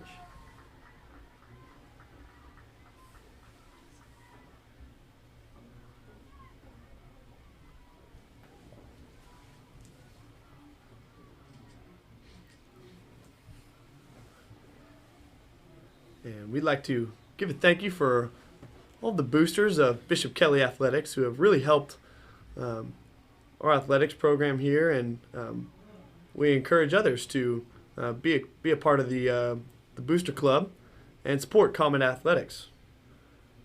This year, the girls volleyball team just recently won their state title, Griffin. Very fun. They moved up to 6A this year and had a great state tournament and a great 5-set win in the finals. Comet Volleyball has been a program for years, and it seems like they win regional titles and state titles consistently. Coach Jerry Berna doing a great job with her squad this year. Like you said, moving up to 6A after being in 5A last year, and defeating Mustang in the finals in 5 sets.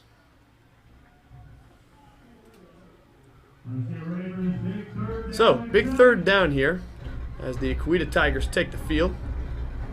Looks for about 3rd down and 7 from the left hash.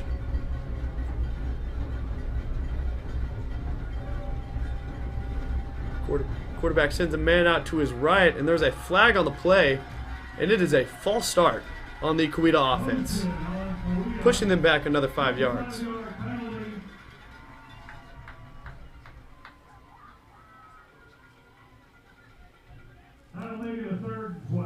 So once again, 3rd and 12.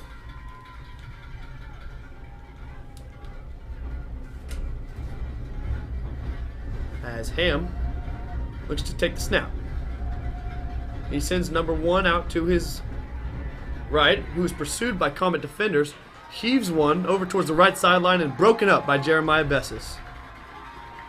You saw before the false start that initial action, moving number 1 Mason Ford out into that right side. Looks like they did the same thing, didn't switch anything up. Comets were ready for it, and it's 4th down. And that's got to be a great a mental stop there for the Comets as well, as they shut down the Coweta offense for their first drive of this second half with 7 minutes, 20 seconds left to play. And the punt is fair caught by Grayson Hall.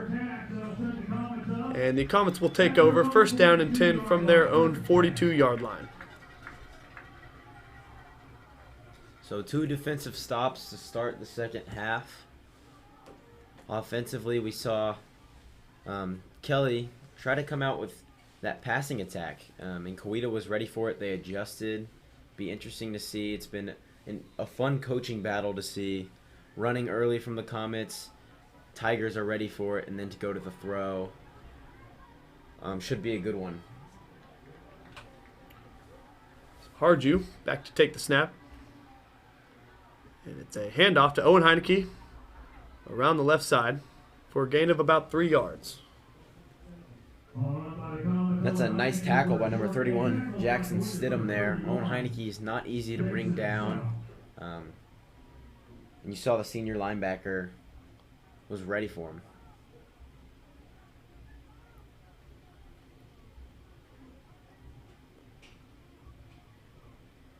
As Gabe Harju runs the play call from head coach J.J. Tapana. Play clock winding down as Harju's got 2 men out to his left. It's a quick throw to Grayson Hall, number 15.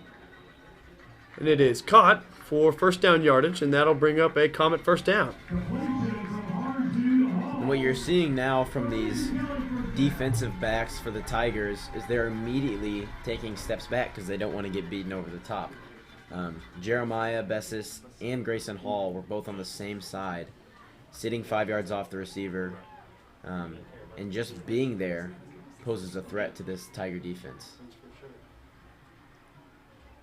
And a direct snap to number 21, Owen Heineke, who works his way around the left side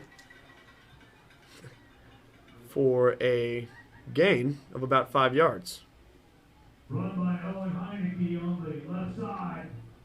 Another designed direct snap to Owen Heineke there, who we know throughout the years has been one of the largest parts of this Bishop Kelly onslaught of an offense.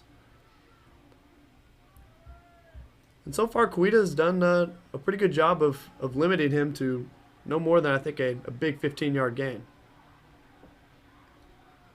Another direct snap to Heineke. Runs over a defender out of bounds for a gain of about 4 yards to bring up third down. Saw Owen Heineke just truck the defender there. I know personally I wouldn't step in front of him if he was running full speed at me in pads, but I guess that's why they're playing football.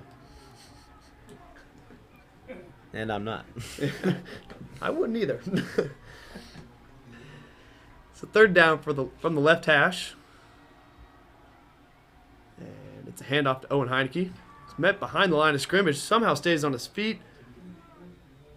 Works his way around the left side for no gain.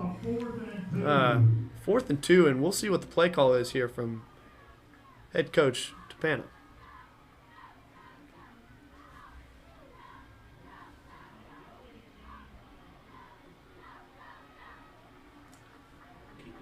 As they keep the offense on the field and bring in Will Pickard for the quarterback.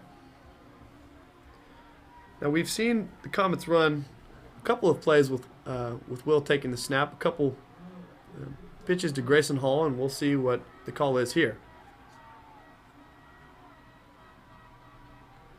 And it's a snap. Pickard rolls out to his left, and it's a throw to Jeremiah Bessis, wide open. Juggles the ball, and the ruling is a catch inside of the Coweta 10-yard line. Little circus catch there. Great play call there by the Comet coaching staff.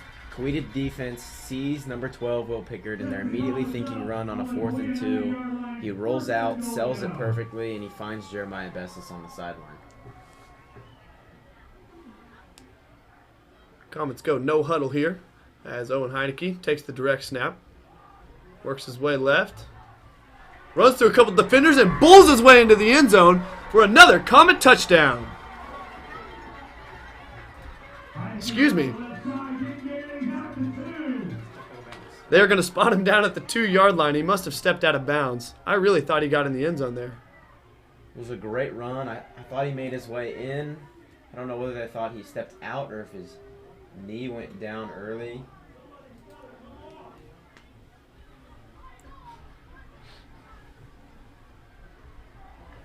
So the Comets have it.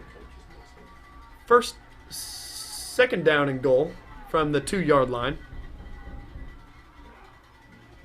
And they'll take a timeout to talk things over on this this goal line play here. So set up by the big catch by Jeremiah Bessis. Owen Heineke bowls his way to the 2-yard line, and the Comets really have the Coweta defense on their heels here in their own end zone.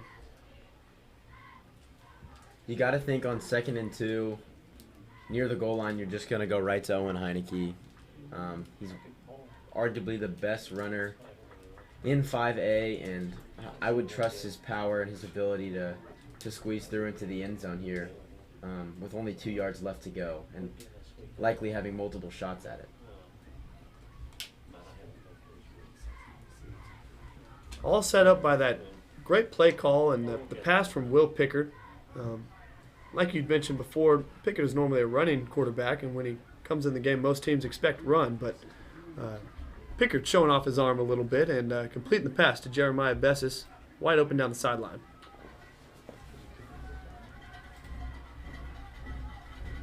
So, second down and goal for the Comets from the left hash. 4 minutes and 37 seconds left to play in the third quarter.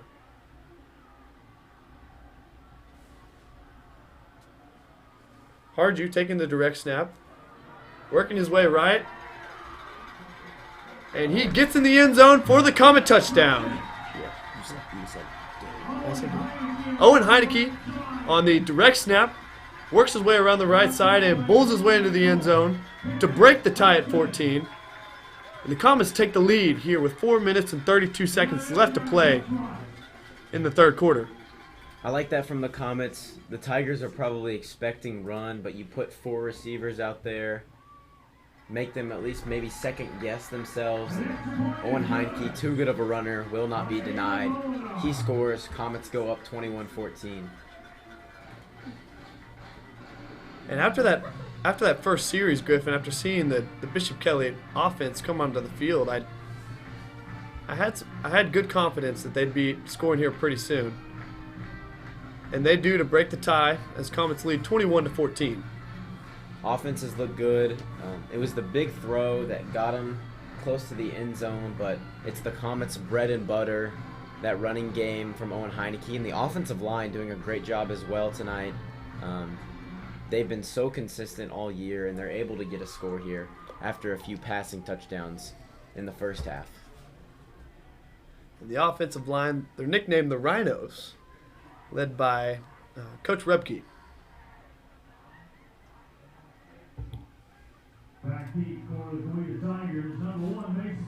The student section with invigorated chants after that touchdown. First lead of the game for Bishop Kelly.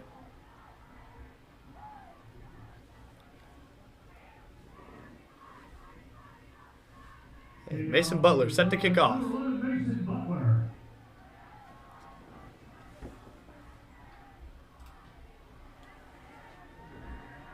High end over end kick into the end zone for a touchback.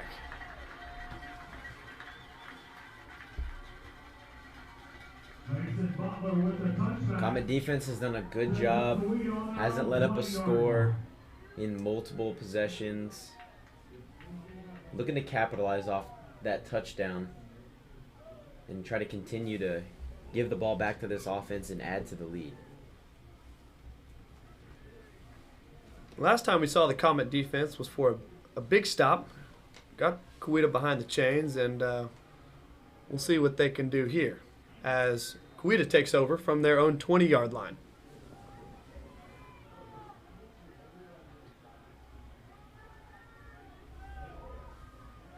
Five out wide as the quarterback takes the snap, and it looks like it's a designed run as he runs up the middle. It's brought down by senior 23, Matthew Mercer, but not after a gain of about 14 yards on that run. Had that trip set on the right side. They've gone to that screen pass a lot. Quarterback just gave it a quick look and then tucked it almost like a QB draw. Once again with an empty backfield. Quarterback takes the snap, surveys. Brought down by Comets. Once again, a gain of 11 yards. And it seems that Coweta quarterback Gage Ham has done such a good job, not on design runs, but just improvising in the passing game, tucks it and goes. If I were the Comets, I'd definitely think about maybe putting a linebacker, dropping a safety, someone to spy that quarterback, have eyes on him.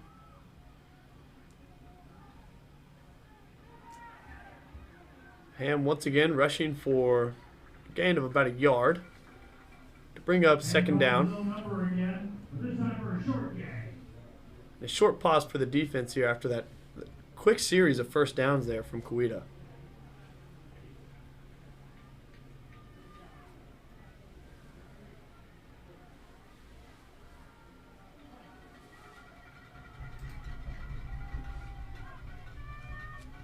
And it's a screen pass out to the right to Starks, who gets a block running behind his blockers, is brought down after a gain of about 13 to bring up another first down.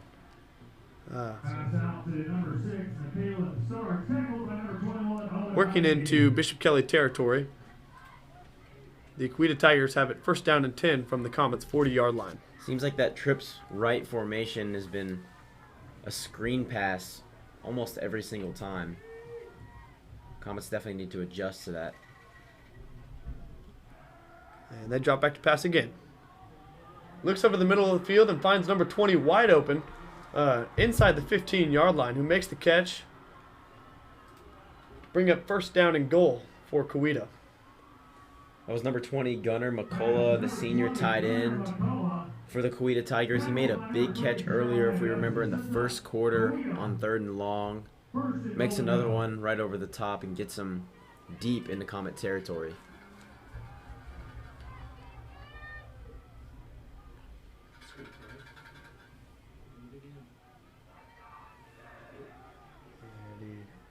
Ham runs out to the right and is brought down after a short gain to bring up second down and goal. Seems like that Coweta offense is shifting multiple backs, multiple receivers from one side to the other. Maybe trying to shift this Comet defense so they can maybe get a little bit of a numbers advantage on the edge.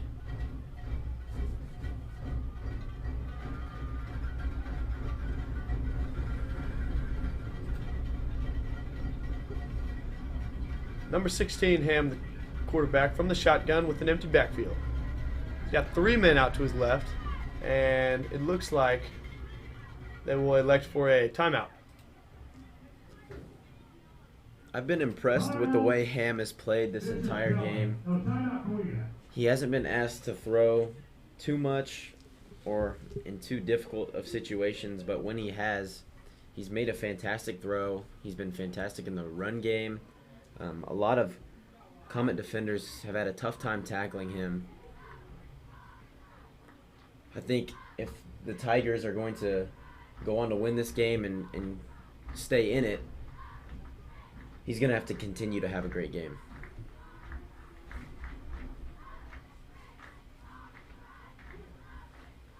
Comet defense gets a breather from that march of a drive that Coweta is having right now. Defense really looks on their heels, and Coweta's taking advantage.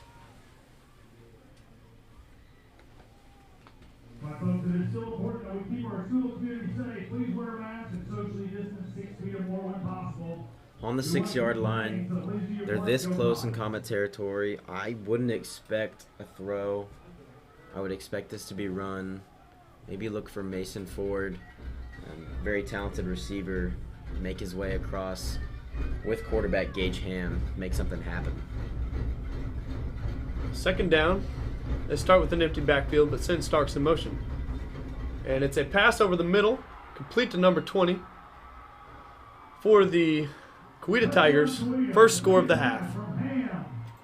What a nice RPO play. Looks for his running back, pulls it really quick. He had his big tight end over the top, and Gunnar McCullough, the senior tight end, makes another play on this drive, and he gets Coweta hopefully back tied in this game.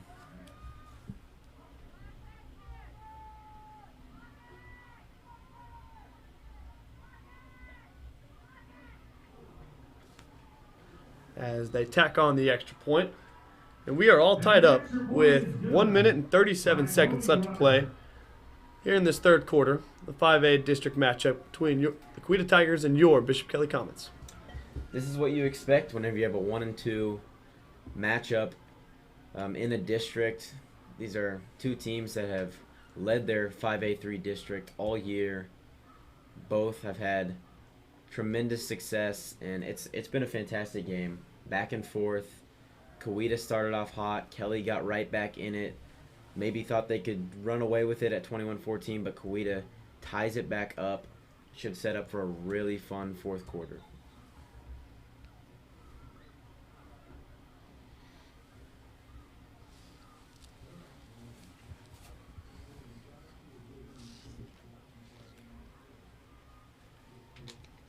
And Coweta will get set to kick away to Bishop Kelly seniors, number 15 Grayson Hall and number 3 Jeremiah Bessis. I wonder if we'll see another short squib here, Griffin. Yeah, it hasn't seemed like the kicker has too big of a leg. I saw him go for that pooch kick earlier, right around the 30, and I assume that's what they're going to do here.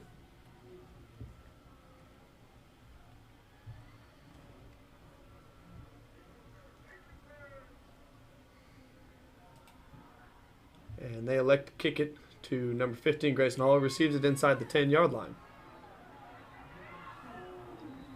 It's tripped up on a shoelace tackle by the special teams of Coweta. And the Comets will take over at their own 30-yard line, first down and 10.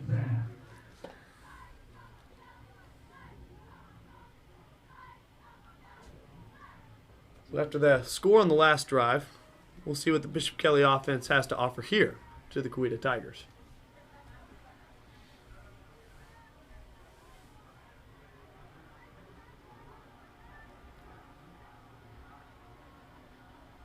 Sarju takes the snap, hands it off to Owen Heineke.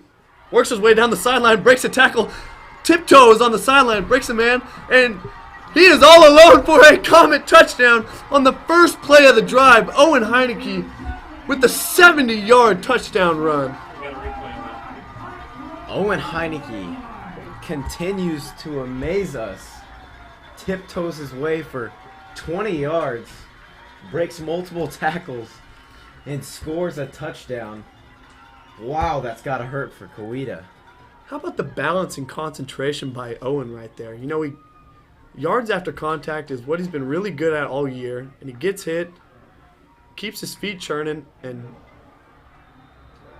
the extra point is no good by Avon Molinar. The Comets jump out to take the lead, 27-21. And we'll get a quick replay of that tremendous run by Owen. Just a quick juke move on that sideline against Mason Ford. Guy tries to trip him up by the shoes and can't do it. Owen Heineke gets in the end zone. And like you said earlier, Griffin, it's sometimes not a matter of if Owen Heineke is going to find his way to the end zone, it's when. Exactly. He's been not stopped, but definitely slowed down a little bit. Has had a few chunk plays of about 10 or 15, but it's breaks off the big one for 70 yards, and the Comets take the lead late in the third. However, the missed extra point after that play hopefully does not come back to bite the Comets.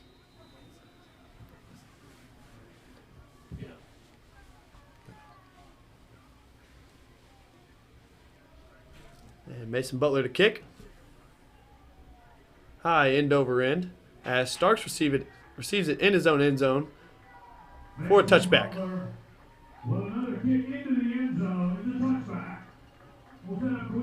Mason Butler, the senior, showing off his leg once again in those neon shoes. As the Coweta Tigers get set for their next drive of this half. Down 21-27 with a minute and 19 seconds left to play in this third quarter. The thing that killed this Comet defense was the running by Gage Ham, the quarterback. Too often he dropped back and then quickly tucked it and found his way for 10, 15, 20 yards. Defense needs to key in on him, needs to find him as soon as he tucks that football. And once again, sending men in motion. As he sends number 1 out to his left. Works left. Gets past the line of scrimmage and is brought down by number 3 Jeremiah Bessis, but not after a huge gain for the Coweta offense. We talked about it when they shift multiple players. It seems like they're going with a sweep to the opposite side. And number 16, Gage Ham, just continues to run all over this Comet defense. And like you said, Griffin, I think if the Comets, if they want to get a stop on this possession, they're going to have to watch Ham very closely. He takes the snap and looks left. A lot of time to throw back there. And is brought down by 2 Comet defenders after a gain of 4 yards. Much better job by the defense. I believe that's JT Horton, number 20 for the Comets, noticing that Gage Ham wants to tuck it and wants to run. And stopping him for 3 yards is so crucial. Definitely much better than 20 or 30. Second down in Comet territory.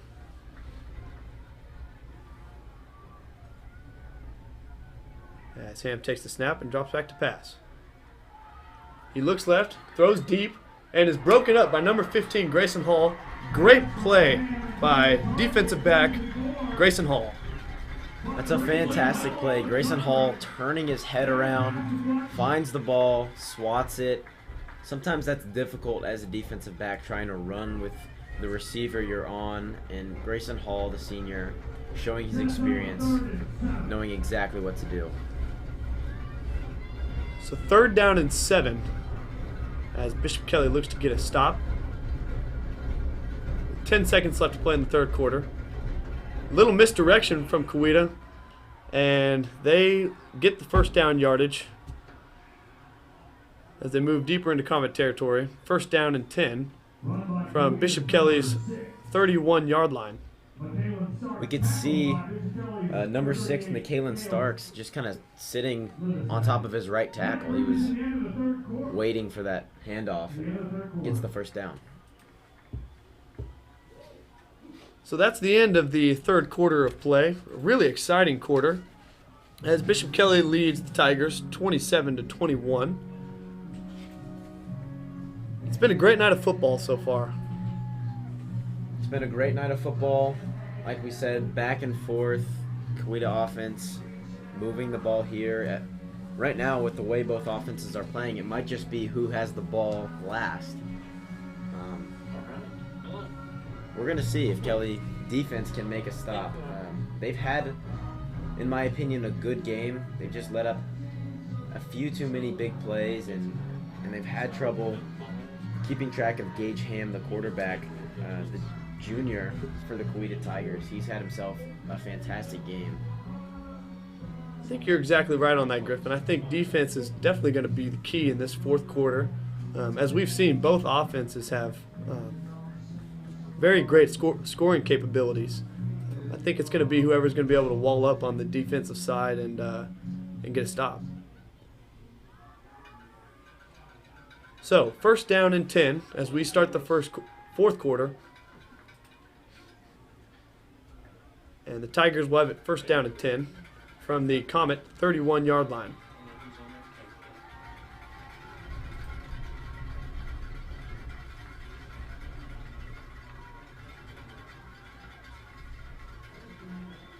Gage Ham rolls out to his right again and is tackled at the line of scrimmage by number 20, JT Horton.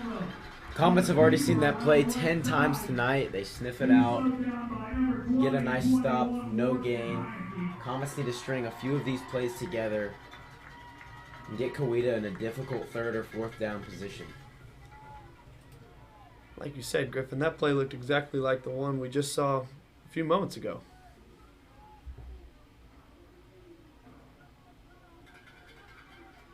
Second down for the Coweta Tigers from the right hash.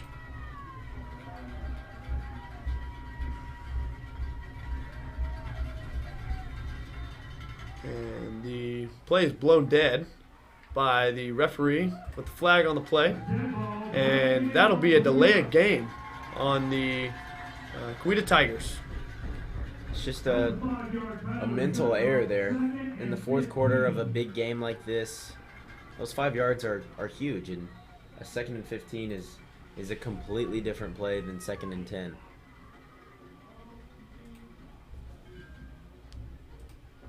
So the Coweta Tigers with 3 penalties tonight. All have been fairly crucial to the game. And Ham will elect for an empty backfield with 2 men out to his left. And Coweta will call a timeout to sort things out before that play. Continuing to have some pre-snap troubles. I don't know if that's miscommunication on the play with the coaches, or whether it's people not getting set up, but Coweta is really costing themselves, having to burn a timeout and then having the penalty as well. Not only just a timeout, Griffin, but their last timeout of the half. So Coweta will be without any more timeout for the rest of the half with 11 minutes to play. Those could be big. Talk about maybe needing to put together a last-minute drive, either to tie up the game or maybe even take the lead, and not having timeouts, especially in high school football, it's definitely tough.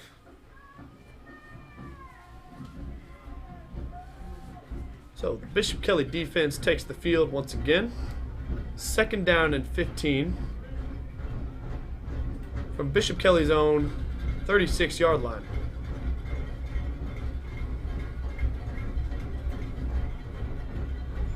And with McCullough and Starks up on his right. And it's a double pass. Oh, and Heineke sniffs it out perfectly and makes the defensive stop. Almost nearly intercepted it, but the important thing is they got the stop on that 2nd down, even after a little bit of misdirection. We saw the throw backwards. It definitely looked like it was behind where the quarterback's arm was, and Owen Heineke does a great job sniffing that out.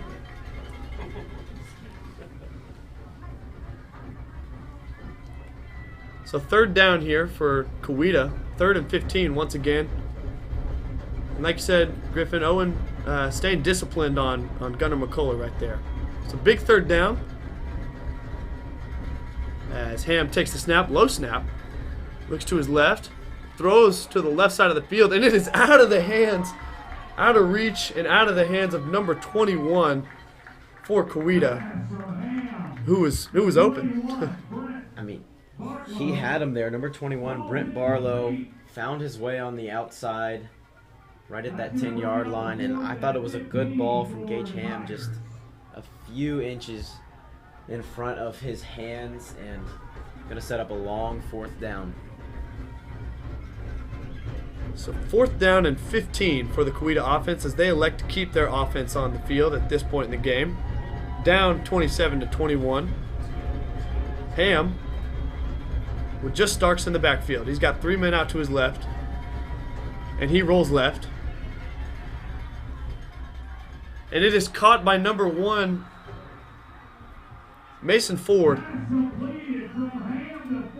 for the 1st down for Coweta, inside the Comet 10-yard line. That's gotta hurt for that Kelly defense. Played so well in those first 3 downs. You get him to 4th and 15. And offense just makes a better play and in scoring position here on the 7-yard line.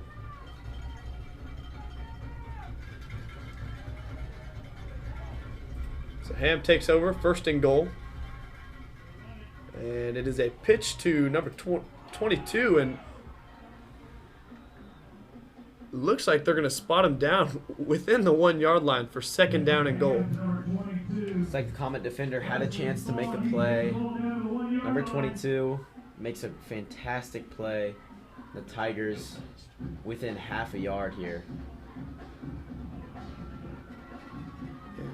Direct snap to Ham as he gets into the end zone for a Coweta touchdown.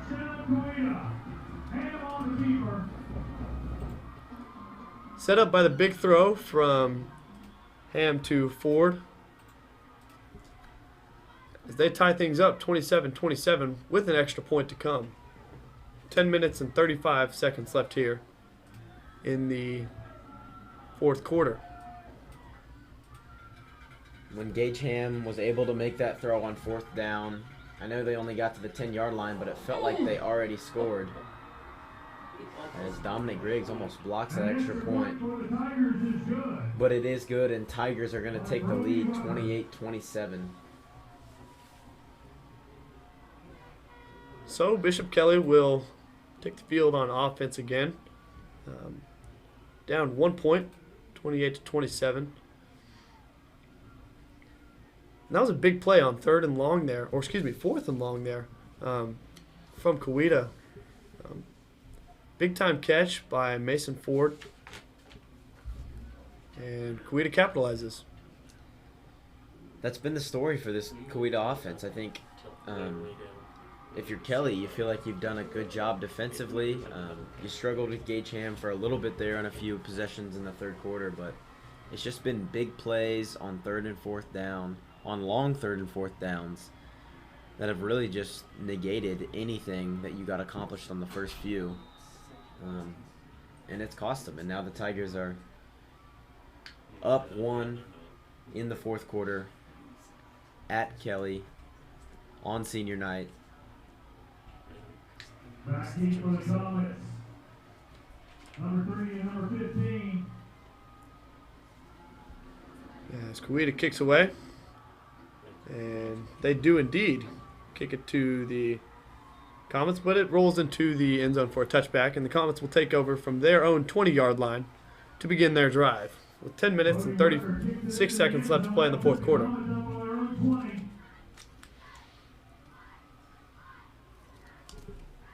Maybe you got to think after that big run from Owen Heineke, is Coweta going to adjust again and load more people down in the box and maybe bring in another linebacker? And will that open up something for the Kelly offense? I think it'll be interesting. They've really stuck with this pass-first kind of defense in the second half. So Harju, the quarterback, in the shotgun. And there's a fumble on the snap. It's a broken play as Owen reverses a few times, tries to get upfield, somehow squirms his way for a yard gain, and there's a flag on the play. But a broken play there by the Bishop Kelly offense. And I believe that was a face mask, if I'm not mistaken. And indeed, it will be a face mask on the Coweta Tigers, another costly penalty. And that'll be enough to move the Comets forward for, I believe, first down yardage. That's so costly there. You get him on a fumbled snap, Owen Heineke all the way in the backfield. Well, not first down yardage. They'll have it 2nd and 4 from their own 26-yard line. As Harju drops back to pass, makes a quick throw over to number 15, Grayson Hall, on the sideline. And it's caught for a first down. If the defensive backs of the Tigers are going to give you that cushion, I think Gabe Harju is comfortable throwing those 5-10-yard outs to his receivers.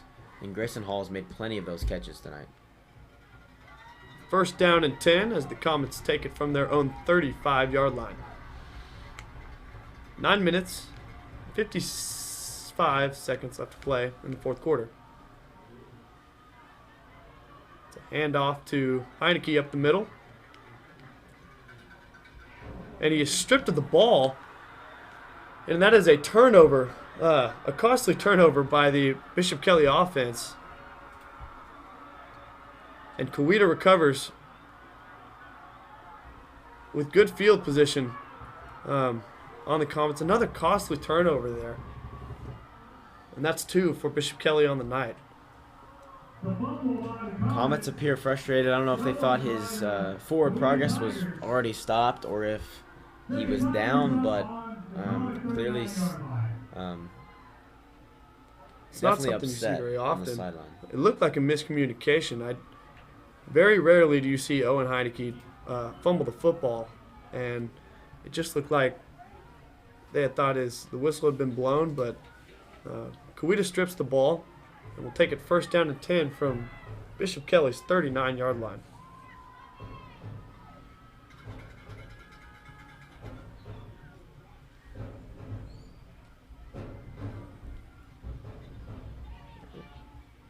And good tackle there by number 9, Dominic Griggs, on Gage Ham for a gain of about 3 yards. You got to think that under 10 minutes now, Coweta has the 1-point lead. They're in such a good position here. They can run the football, and I think they're going to run it, try to take some of this clock off. and really put the Comets in a tough situation. Second down for Coweta. It's a handoff to number 6, Starks around the right side. Brought down by 2 Comet defenders to bring up third down. It's a great tackle on that edge. Able to bring down number 6, Nikhilin Starks. And another third down for the Comets.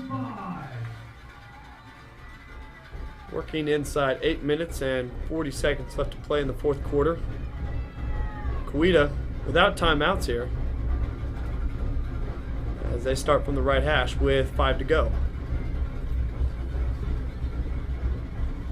Here's the snap. He looks to pass. It's thrown out wide to number 6, who makes the first down yardage, and Coweta will have it first down and 10.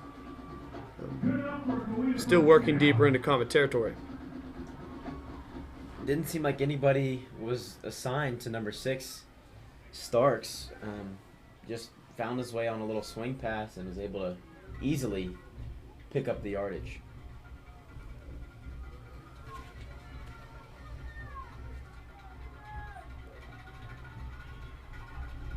So Ham with an empty backfield.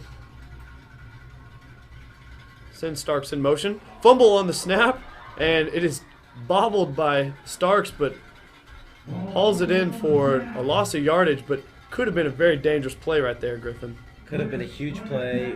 I think it was fumbled snap and then tough getting it to your running back. Could have been much worse for the Tigers. Now you see the Tigers behind the chains a little bit, 2nd and 15. We've seen them there plenty of times tonight. But can the Comets put together a few great defensive plays and get a stop? Yes. Ham rolls out to the left. Is pursued by some Comet defenders, makes a spin move and runs out of bounds. But not after a gain of about 6 yards to bring up third down and 9. Back to the original line of scrimmage, set up a 3rd and 10. Another 3rd and long here. Comet defense. If I'm then, I think I sell out the run and I take my one-on-ones in the secondary. Sam makes the read, throws across the middle to his tight end McCullough, who is brought down short of first down yardage to bring up 4th down. But the way they played tonight, I believe they'll keep their offense on the field for this one. Definitely, they're going to keep their offense on the field. 4th and 1. These are tough to stop, but we've seen it been done before. Comets could really use a big play here.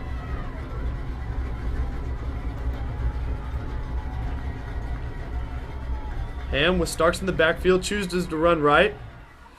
Spins his way to first down yardage and takes the ball to the Comet 14-yard line to bring up 1st and 10. Senior safety Owen Heineke looked like he busted through that line of scrimmage really quick, and he just got a hand on the runner for the Tigers, not able to make the play. That's a good effort, though, on 4th down and inches. The clock ticks down inside 6 minutes and 35 seconds.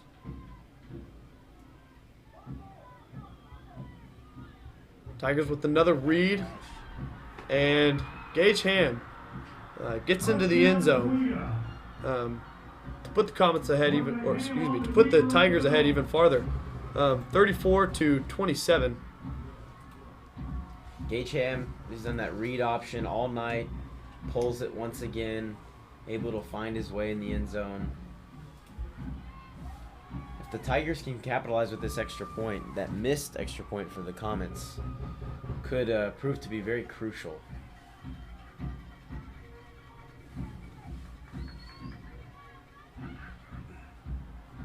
And once again, their place kicker knocks it through to put them up 35-27 with just inside 6 minutes and 30 seconds left to play in the fourth quarter.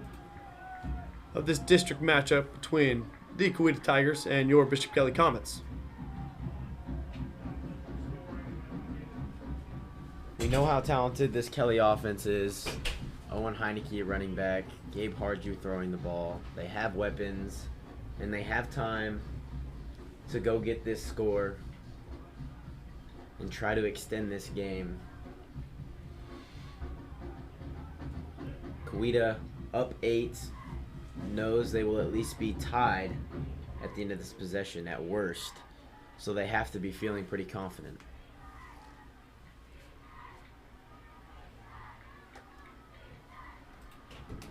And the Coweta Tigers will kick away.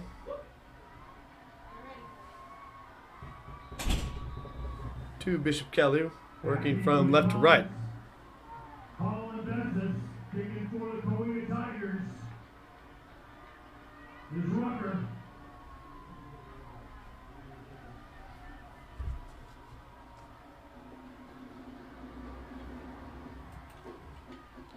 And it is a end over end kick to Grayson Hall, who receives it on the 2-yard line.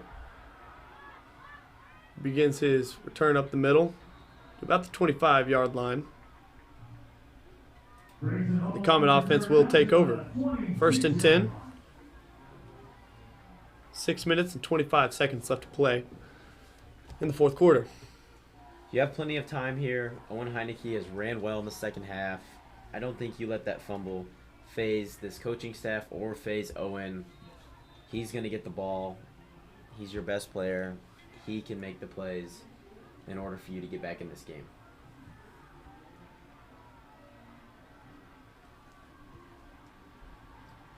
Still a lot of time left to play here in this Friday Night Lights as the Comets take over from the left hash. Hardew in the backfield. Play action. Elects to go deep to Grayson Hall and is overthrown into double coverage there, but he still had a step. I have no problem with that at this point in the game. 1st down, taking a shot.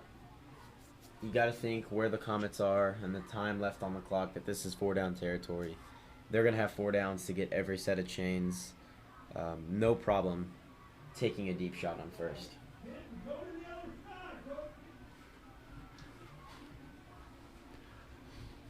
As the Comets sort out their lineup.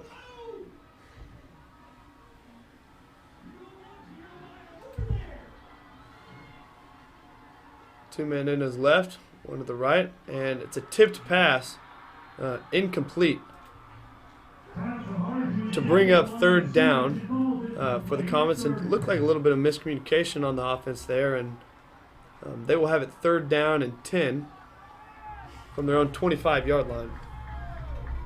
2 passing plays. You wonder if Kelly's going to go with another one on 3rd down, or if they maybe try to take some of this 10 yards off, try to get it maybe down to 4th and 4, 4th and 5. So Hardew with Heineke in the backfield.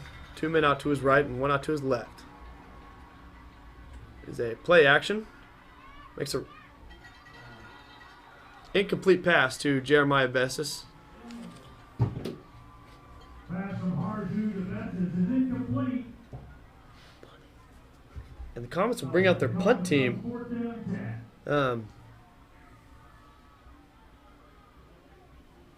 Comets choose to punt here on this 4th down and 10. 6 minutes and 11 seconds left to play. So the call is, I guess, to put the game in the hands of your defense here. They missed the shot on 1st. 2nd down, a miscommunication and a tip ball. 3rd down, Jeremiah's not able to come up with it. Not the drive you were looking for if you're the Comets.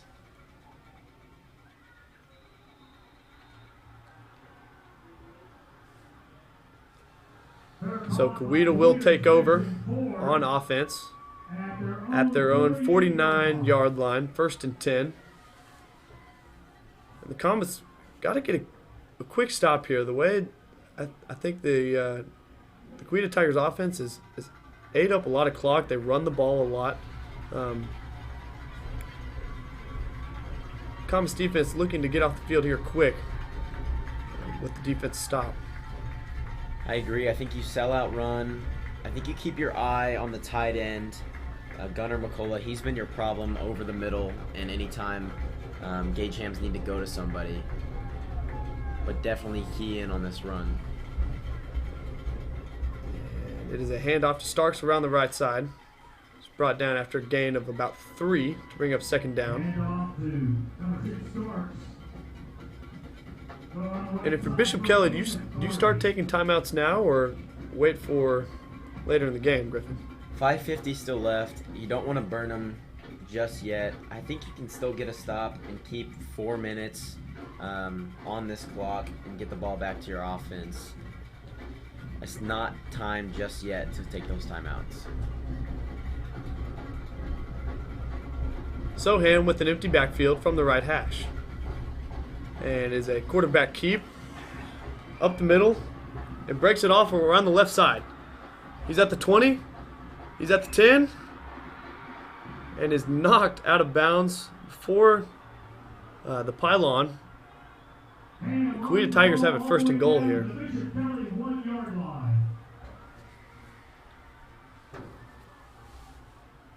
And another good run from Gage Ham. We've seen it time and time again.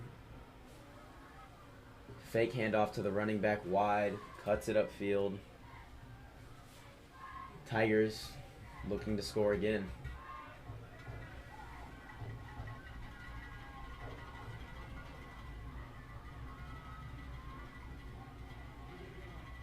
So Ham in at quarterback. First and goal from the 1. And sniffed out well by the Comets defense. By number 21, Owen Heineke, for a loss of about 5 yards to bring up second down and goal. Owen Heineke makes a much-needed play. Gets him all the way back to the 5. That's completely going to change this attack from the offense. They thought they'd be on the 1, just needed to push forward for a few plays and grab the touchdown, but now they have a little more room to work with. Comet defense hopefully has some life. So Ham chooses to keep it and works his way into the end zone for another Coweta Tigers touchdown to put them up 41-27 with 4 minutes 30 seconds remaining, as we have an injured Comet on the field. Number 25, Reed Williams. The Tiger offense, it's been Gage Ham's day. He's just found his way into the end zone multiple times late. He's going to give the Tigers a 2-possession lead.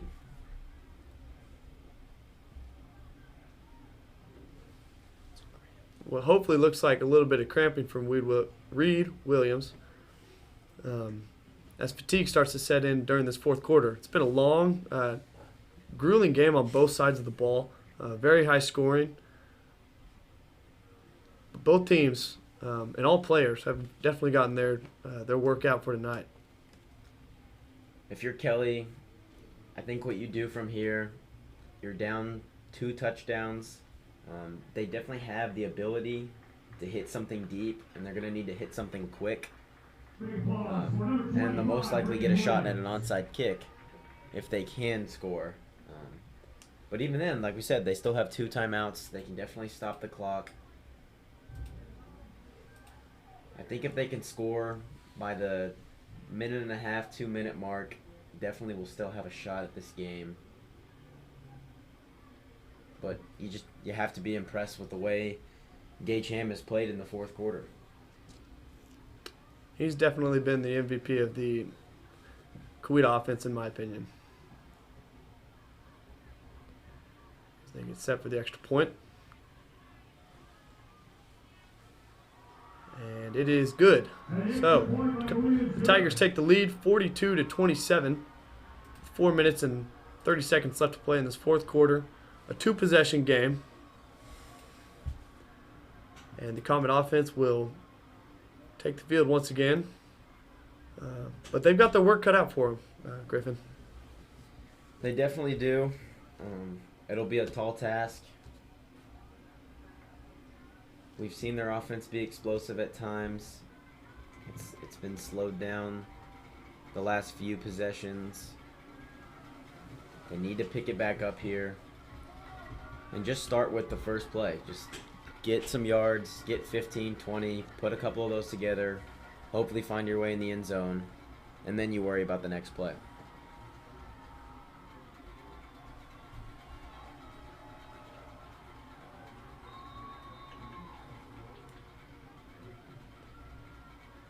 It's 4 minutes, 30 seconds left to play in this district matchup on a Friday night here at Angelo Prosa Field. And Coweta will kick away to Bishop Kelly. Grayson takes the ball at about the 2-yard line. Looks to make a return.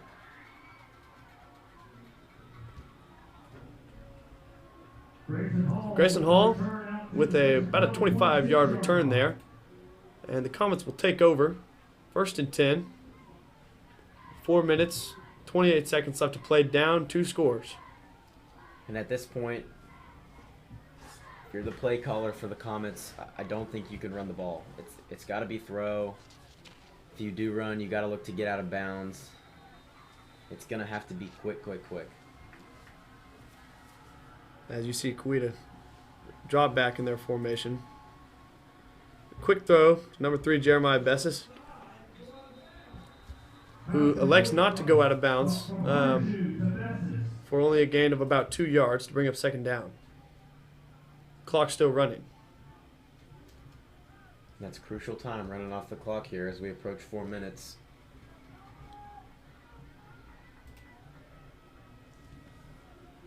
It's a hard U in at quarterback with Heineke in the backfield.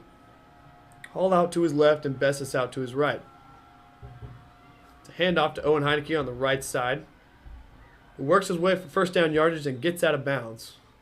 Good run there by Owen Heineke for a gain of about 15. Gets himself to the 40, gets out of bounds. Those are the kind of plays you need. Grabbing 10 yards, getting out, stopping the clock.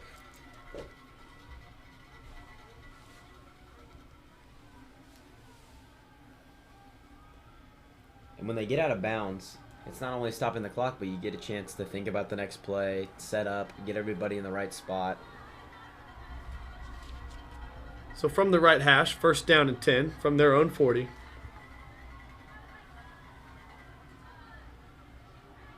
RG with the play action.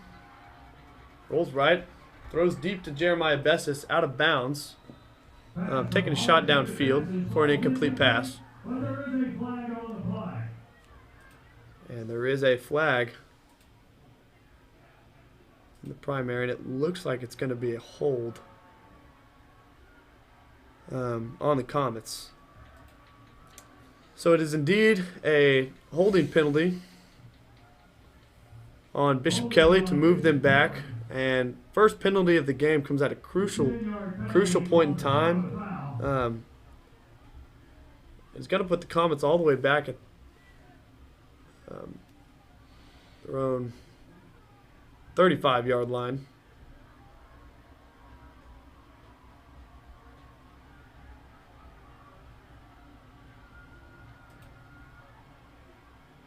Rather, the 27-yard line. Or, excuse me, 30-yard line. Jeez, I can't get yardages right.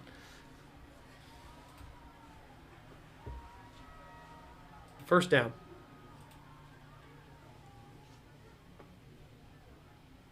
I don't know what the miscommunication is. Having trouble subtracting 10. Happens to the best of us. It's a hard U with an empty backfield. Trips left, 2 men out to his right. It's a quick, incomplete pass to number 5, Ashton Zellers. Which isn't the worst thing in the world. It looked like it had only been a gain of about 2 yards. And the incomplete pass stops the clock. Comets are just in a tough spot. I mean, Coweta looks like they're dropping 4 deep, and doesn't really feel like you can run because you don't want to get brought down inside and keep the clock moving. So Comets are struggling. 3 minutes, 40 seconds left to play. play action, and it's a throw underneath to Jeremiah Besses, who's got blockers in front of him, and he gets out of bounds after a big gain. We'll set up 3rd down and 6 yards for the Comets, much more manageable than second down and 15, what it was before. I like that play from the Comets. You're going to have to get a little bit creative just because Coweta knows exactly what you're going to do. A little screen pass over the middle was nice there. From the right hash, Arju drops back to pass and completes a beautiful throw to number 15, Grayson Hall. Incomplete pass. He must have stepped out of bounds to bring up 4th down and 6, and this looks like the game right here, Griffin. Yep, this will be the ball game. Have to convert if you're going to keep your hopes alive. Tigers can get a stop and try to secure this huge district win.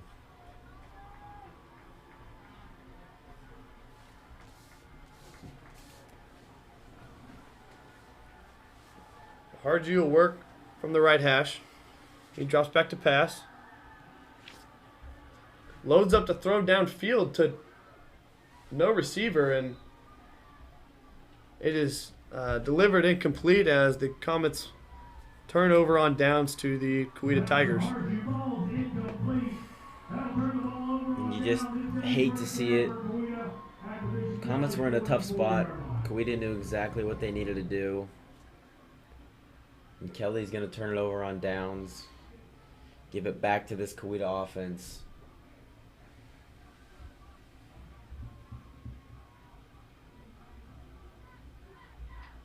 Hate to see it on senior night. And, to give a little applause to Coweta, they've done, looks like they've stuck to their game plan all game. Gage Ham back there has really just gashed the Comets defense all night. It's translated into scores and time run off the clock as they take over 1st down and 10. And Ham once again keeping it, working his way for the 1st down, and tackled from behind by number 58, Nick Sorensen. And that's enough to move the chains for the 1st down as time winds down from 3 minutes left to play here in the 4th quarter.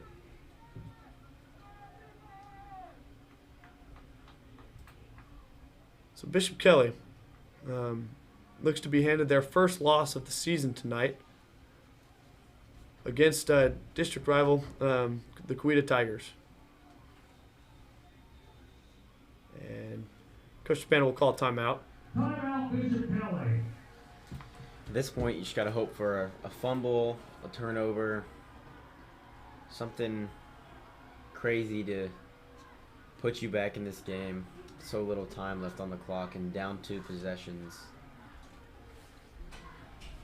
At 27-21, it looked like the Comets could finish it. Looked like they had the quarter to do it, but this offensive attack, led by Gage Ham, has continued to play well for the Coweta Tigers, and they put up 3 scores in a fairly short amount of time, and Kelly just wasn't able to keep up with it. So Coweta winning the turnover battle. As the Comets turned the ball over twice tonight, both at crucial points. One of them just a miscommunication, I think, but came at a crucial point in time and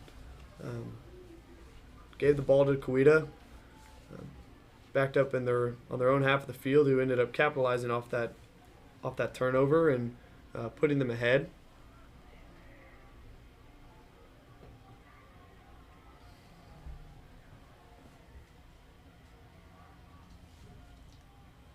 Gage Ham takes the ball 1st and 10.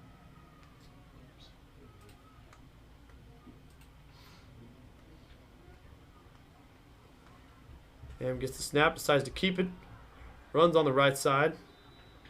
Still looking for these 1st downs. Run by Ham, tackled 2 minutes and 35 seconds left to play. As Coweta leads the Comets 42-27. Second down.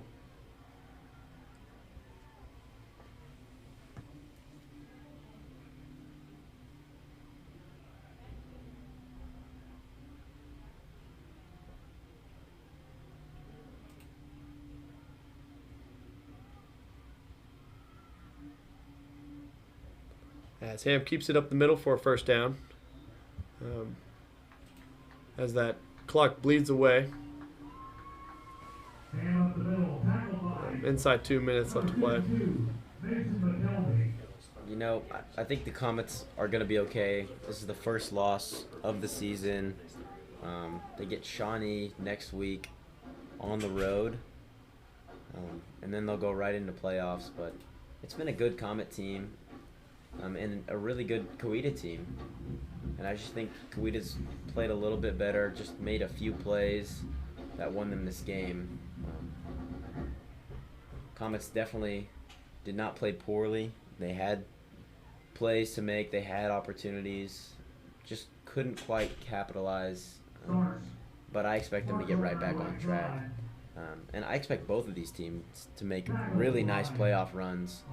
And it'll be really interesting if we get to see them again, possibly in the quarterfinals or semifinals. I don't know exactly when they could meet up.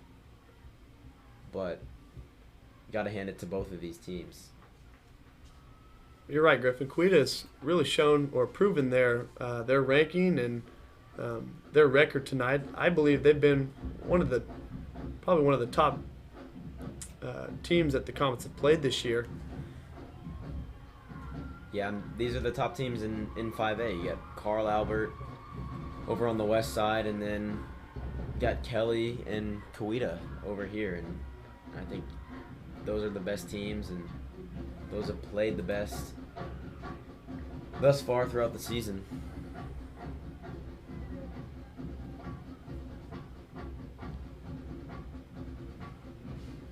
And so Comets call, or rather, there's an injury timeout for Nick Sorensen, and we hope he's okay. Nick Sorensen played his heart out tonight, on the backfield many times, and he will hopefully continue to be a part of this Bishop Kelly defense in the future.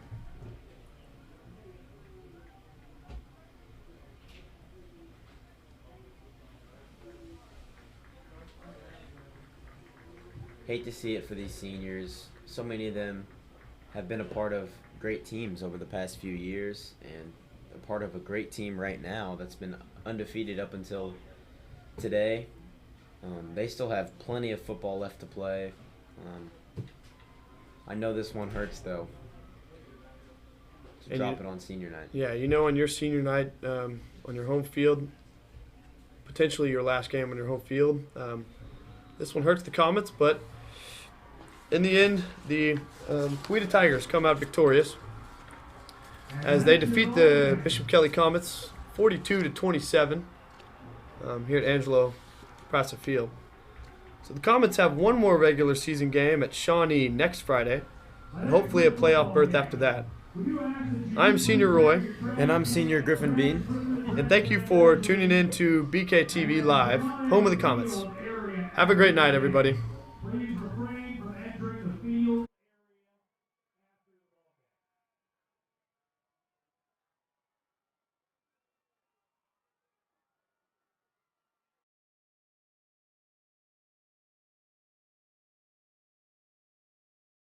Buy your car your way, in person or online at Porsche Tulsa. Experience the thrill and excitement of a new or pre-owned Porsche today. Come see us on South Memorial in Tulsa or online at PorscheTulsa.com. Ever wonder where the capital A in Chick-fil-A came from? It started with grade A, top quality chicken. But we believed everything, not just the food, should be grade A.